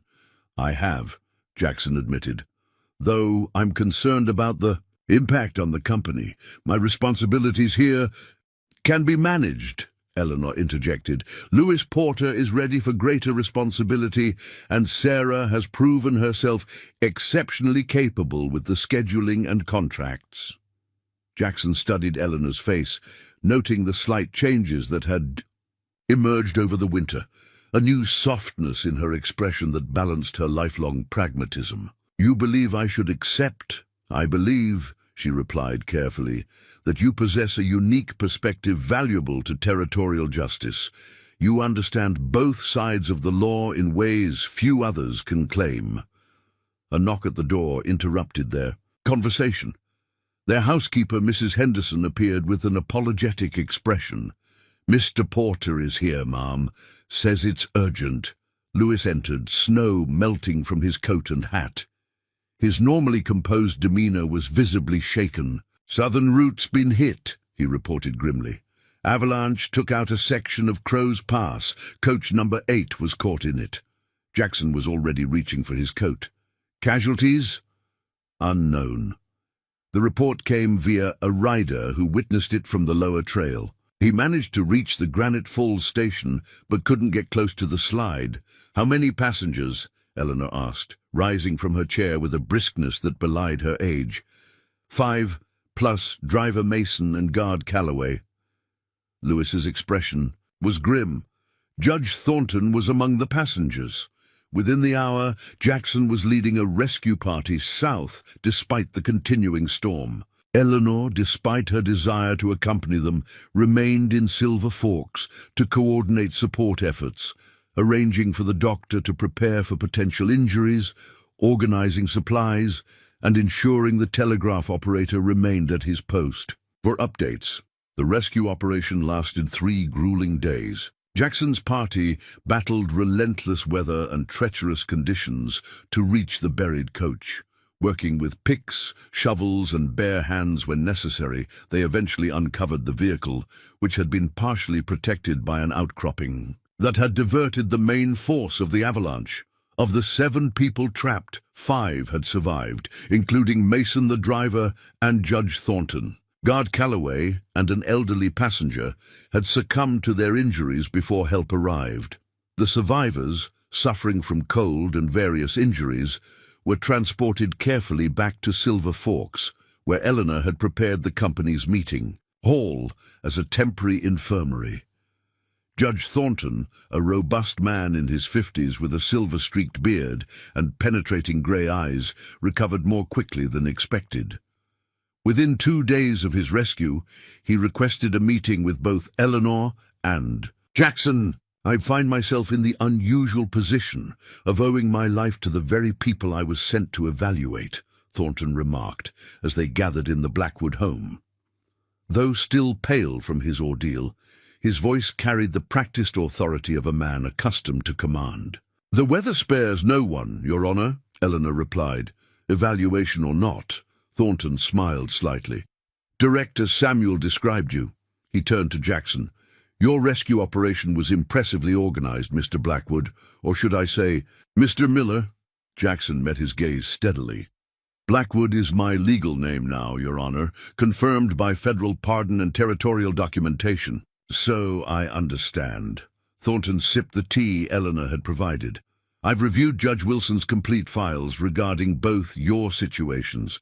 What the Denver Post published was substantially more sensational than the official record indicates. Newspapers rarely sell copies by understating matters," Eleanor observed dryly. "Indeed." Thornton set down his cup. "I also reviewed the operation reports for Blackwood Stagecoach Dakota. 5 years of continuous service, often under extreme conditions. Mail delivered, passengers transported safely, communities connected that would otherwise remain isolated. Quite a legacy, regardless of how it began." Eleanor and Jackson exchanged glances, but remained silent, waiting for the judge to reach his point. "The position we discussed in our correspondence, Mr. Blackwood," Thornton continued, "becomes even more relevant in light of recent events.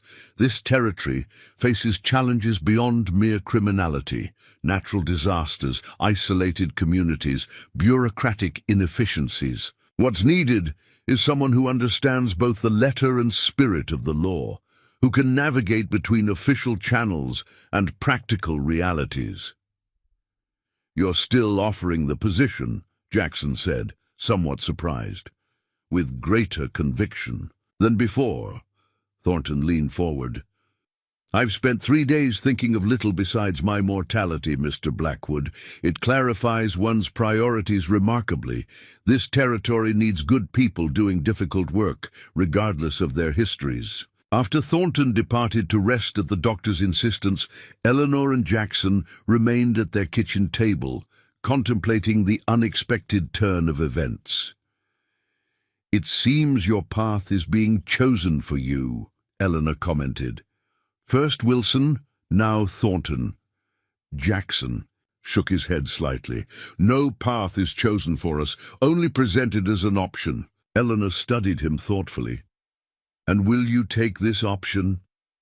"I believe I will," he replied after a moment, "with one condition." "Which is?" "That you consider your own next chapter." Jackson's expression was earnest. "You've built this company. From nothing, guided it through every challenge. Perhaps it's time to consider what you want beyond business concerns." Eleanor appeared momentarily taken aback. In all their years together, they had rarely discussed personal desires beyond the practical needs of their partnership. At 74, one's options narrow considerably. "I disagree," Jackson said quietly. "You've reinvented yourself repeatedly throughout your life. Why stop now?" The question lingered between them as the winter storm continued its assault outside. Eleanor finally smiled, a genuine expression rarely witnessed by anyone besides. "Jackson, perhaps," she said thoughtfully, "it's time I documented my experiences, not for publication, but as a record of a life lived beyond conventional boundaries." "Memoirs?" Jackson seemed intrigued by the idea. "More of a private history," Eleanor clarified. "The true account of Elizabeth Porter, Eleanor Blackwood, and the various lives between. Something to leave behind when I'm gone." Jackson nodded slowly. "A worthy project, though I hope its completion lies many years in the future."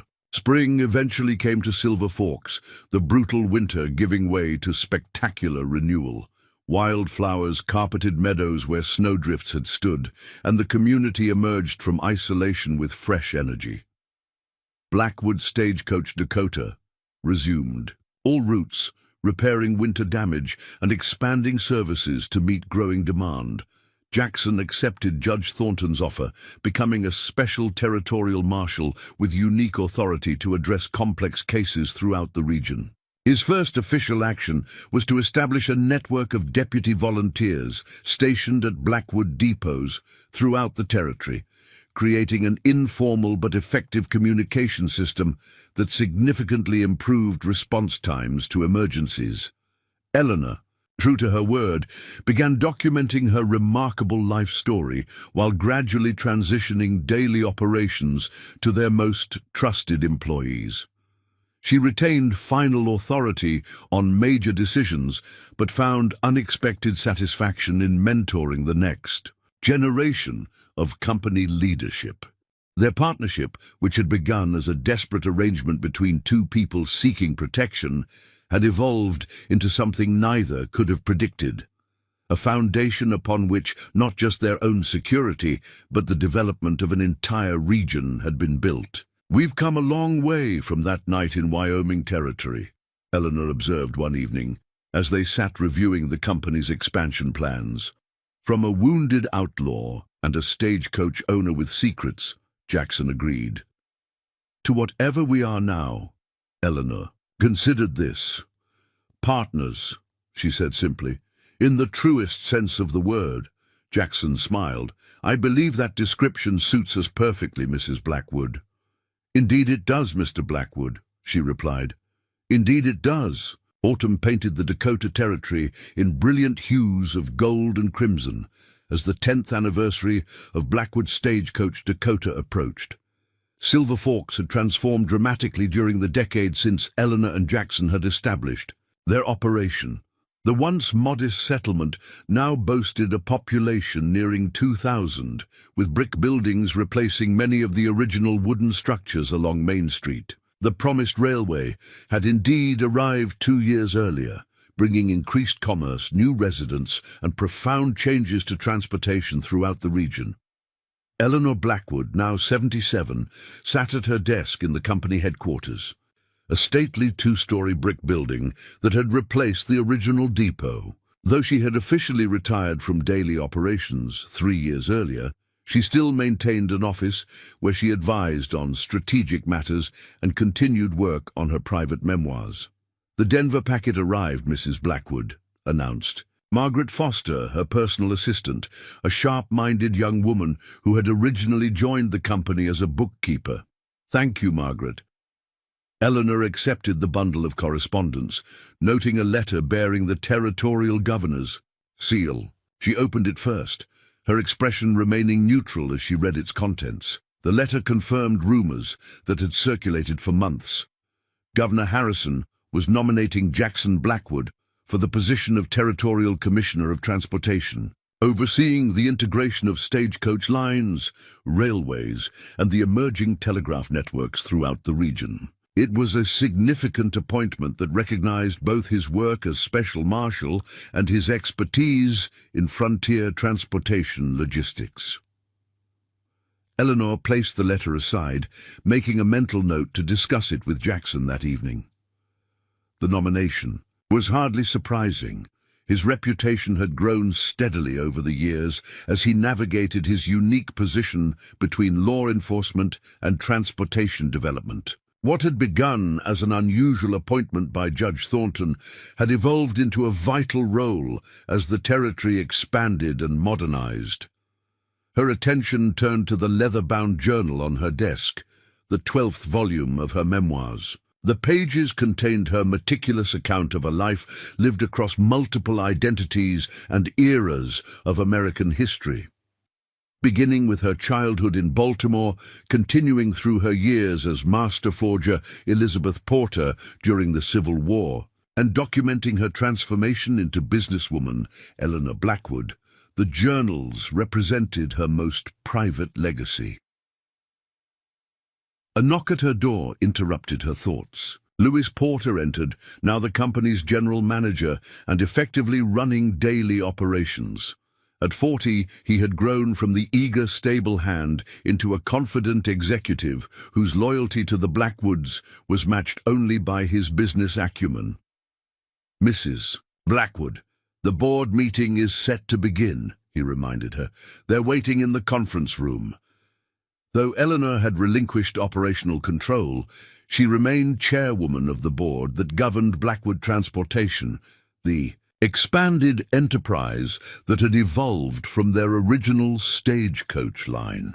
The company now managed a complex network of stagecoach routes that connected to railway stations, operated freight transfer facilities at key junctions, and had recently ventured into the promising field of telegraph message delivery. The board meeting proceeded efficiently, with reports indicating continued growth despite the challenges posed by railway expansion. Eleanor listened more than she spoke, offering guidance only on the most significant strategic questions. When the meeting concluded, she remained behind as the others filed out, taking a moment to appreciate what their enterprise had become. From her window, she could see the business district of Silver Forks stretching toward the railway station at the edge of town. Twice daily trains now connected the community to Denver and points east, while Blackwood stagecoaches carried passengers and mail to the more remote settlements still beyond the reach of steel rails. Later that evening, Eleanor and Jackson dined together in their home, a tradition they maintained despite their increasingly independent daily routines. Though their marriage had never conformed to conventional expectations, it had evolved into a deeply rooted partnership built on mutual respect and shared history. The governor's letter arrived today, Eleanor mentioned, as they enjoyed the excellent beef stew prepared by their cook, Mrs. Henderson. Jackson nodded. Judge Thornton mentioned the nomination was forthcoming. I haven't decided whether to accept. At 42, Jackson Blackwood had matured into a man of significant influence in the territory. His unique background gave him credibility with frontier settlers and government officials alike, while the pardon secured years earlier had long since ceased to be a matter of public interest. The silver at his temples and the quiet authority in his manner reflected the journey from desperate outlaw to respected public figure. It's a considerable responsibility, Eleanor observed. Overseeing the transition from stagecoach to railway would effectively mean dismantling much of what we've built. Not dismantling, Jackson corrected gently. Evolving, as we've already begun to do with the freight transfer stations and telegraph services. Eleanor smiled slightly. Spoken like a true commissioner already. They fell into a comfortable silence as they considered the changes that had shaped their lives. The parlor where they sat had witnessed countless strategic discussions, difficult decisions, and quiet celebrations over the years. Though they maintained separate bedrooms according to their original arrangement, this shared space had become the heart of their unconventional partnership. I've been thinking, Jackson said finally, about our journey from that night in Wyoming territory. How neither of us could have imagined where that desperate arrangement would lead. Eleanor nodded thoughtfully. Life rarely follows predictable paths. My entire existence is testament to that truth. Your memoirs, Jackson said. How far have you progressed? I've reached 1882, the counterfeiting operation with Daniel Hargrove. Another volume or two should complete the account. Eleanor paused, considering her next words carefully. I've been contemplating what becomes of them after I'm gone. Jackson met her gaze steadily. Have you reached a decision? Not yet, she admitted. Part of me believes they should remain private, perhaps destroyed. Another part feels there's value in preserving the truth, however complicated. The truth has many facets, Jackson observed. Your journals contain only one perspective on events that shaped not just our lives, but this entire region. Eleanor considered this. Perhaps that's why I hesitate. A partial truth can be more misleading than a complete fabrication. Their conversation was interrupted by an urgent knock at the front door. Mrs. Henderson admitted Marshal Clyde Bennett, who apologized for the late intrusion. There's been a situation at the Northern Depot, Bennett reported. A group of armed Men attempted to rob the evening shipment from the Fort Miller goldfields. They've taken hostages. Jackson was immediately alert. Casualties. 2 guards wounded, not critically. The station manager and 3 passengers are being held inside. Eleanor was already moving toward her office. I'll have the company telegraph. Operator, send alerts to all stations. How many men? 5 that we know of, Bennett replied. Former railway workers, according to a witness who escaped. They were laid off when the new line changed its planned route last month. Jackson gathered his coat and marshal's badge. I'll take 6 men and approach from the East Ridge. Have your deputies secure the southern approach but maintain distance. No direct engagement until we assess the situation. Though no longer officially a lawman since accepting the advisory position to Judge Thornton 2 years earlier, Jackson's expertise in crisis situations was still regularly called upon. The unique network of information and resources he had established throughout the territory made him invaluable in complex emergencies. Eleanor touched his arm briefly, a silent exchange that communicated both concern and confidence. Take Porter with you. He knows the Northern Depot's layout better than anyone. Within the hour, Jackson and a carefully selected team were riding north through the darkness. The gold shipment under threat was significant, part of a bi-weekly transport that Blackwood had contracted to manage between the mining operations and the railway junction 30 miles south of Silver Forks. Eleanor remained at the company telegraph office, coordinating information and resources as reports came in from various stations. Despite her age, she demonstrated the same sharp focus and decisive leadership that had characterized her management style throughout her career. As dawn broke over the eastern hills, a telegraph arrived from the Northern Depot. The situation had been resolved without further bloodshed. Jackson's strategic approach had enabled them to free the hostages and apprehend the would-be robbers before violence escalated. By mid-morning, Eleanor received word that Jackson was returning to Silver Forks with the prisoners. She allowed herself a moment of relief before turning her attention to the press inquiries already arriving at the office. The attempted robbery would make headlines throughout the territory, highlighting both the value of the gold shipments Blackwood transported and the efficiency with which the company handled security threats. Jackson arrived that afternoon, tired but satisfied with the operation's outcome. They were desperate men, he reported as they conferred in Eleanor's office, former railway workers with families to feed and limited options. That doesn't excuse taking hostages, Eleanor noted, though her tone held understanding rather than judgment. No, Jackson agreed, but it contextualizes their actions.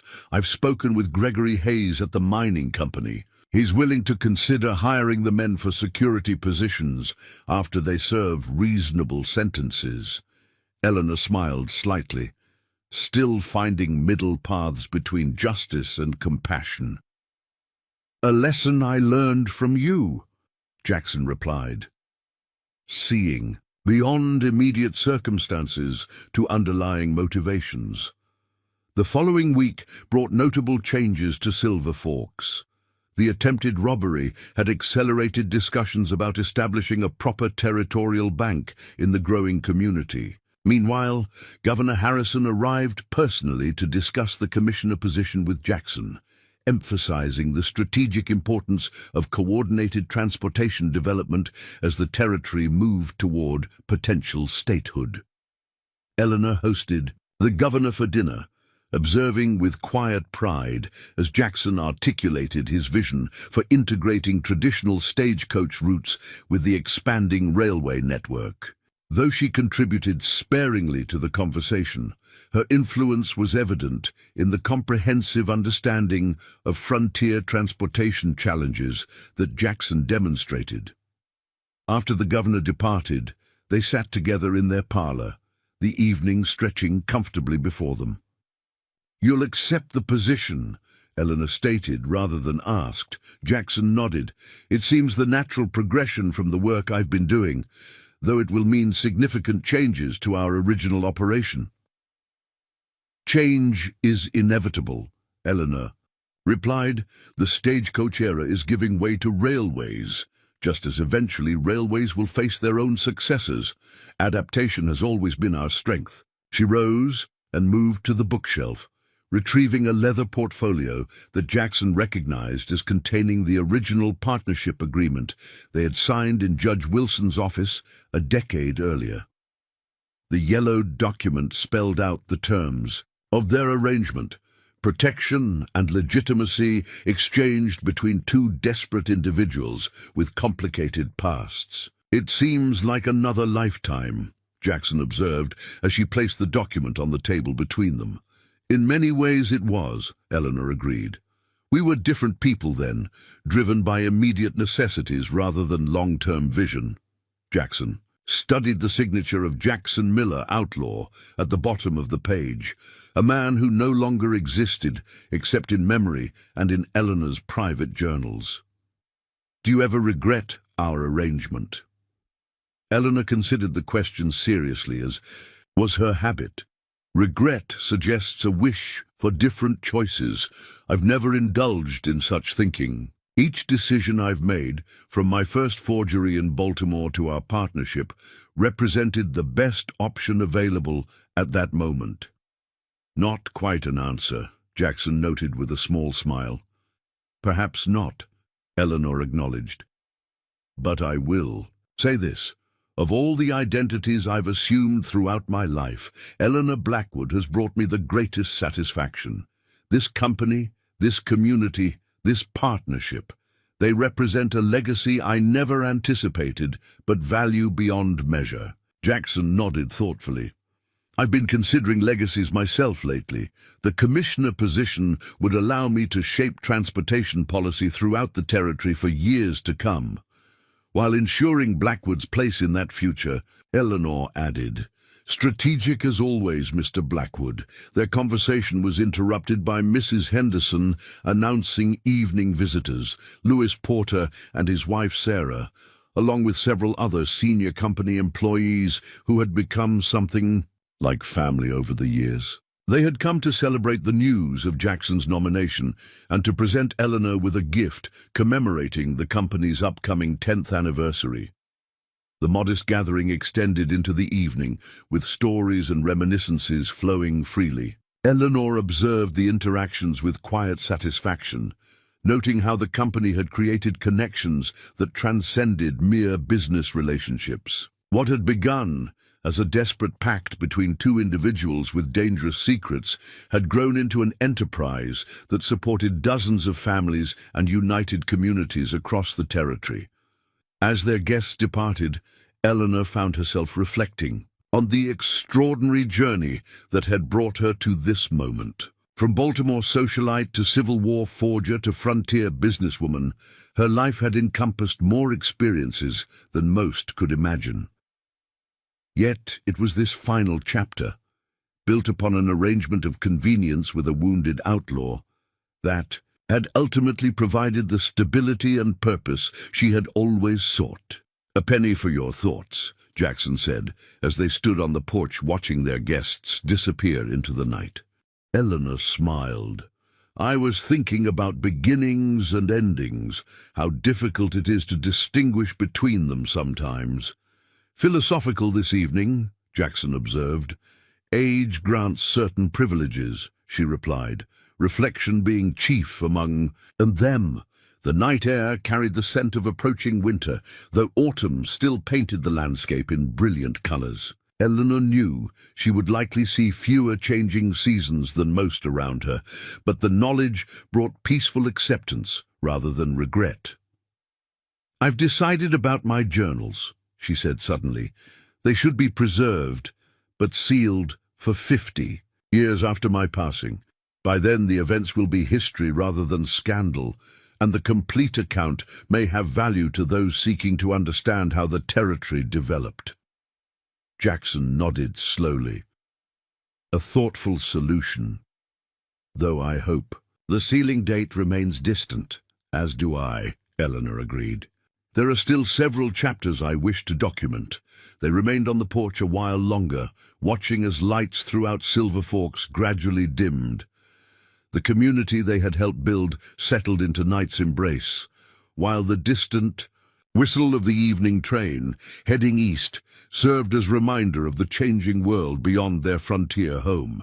To beginnings disguised as endings, Jackson said quietly, echoing her earlier thought, and to partnerships formed in desperation that endure by choice, Eleanor added. The penniless outlaw and the stagecoach owner had long since vanished, transformed by time and circumstance into people neither could have imagined during that first desperate encounter. What remained was something far more valuable, a partnership that had not merely ensured their individual survival, but had helped shape the destiny of an entire territory. As they returned inside to the warmth of their shared home, both recognized the profound truth that had emerged from their unlikely beginning. Sometimes the most meaningful journeys start with a single step taken not toward a dream, but away from a nightmare. And sometimes those journeys lead to destinations more extraordinary than either traveler could have imagined. Up next, you've got two more standout stories right on your screen. If this one hits the mark, you won't want to pass these up. Just click and check them out. And don't forget to subscribe and turn on the notification bell so you don't miss any upload from us.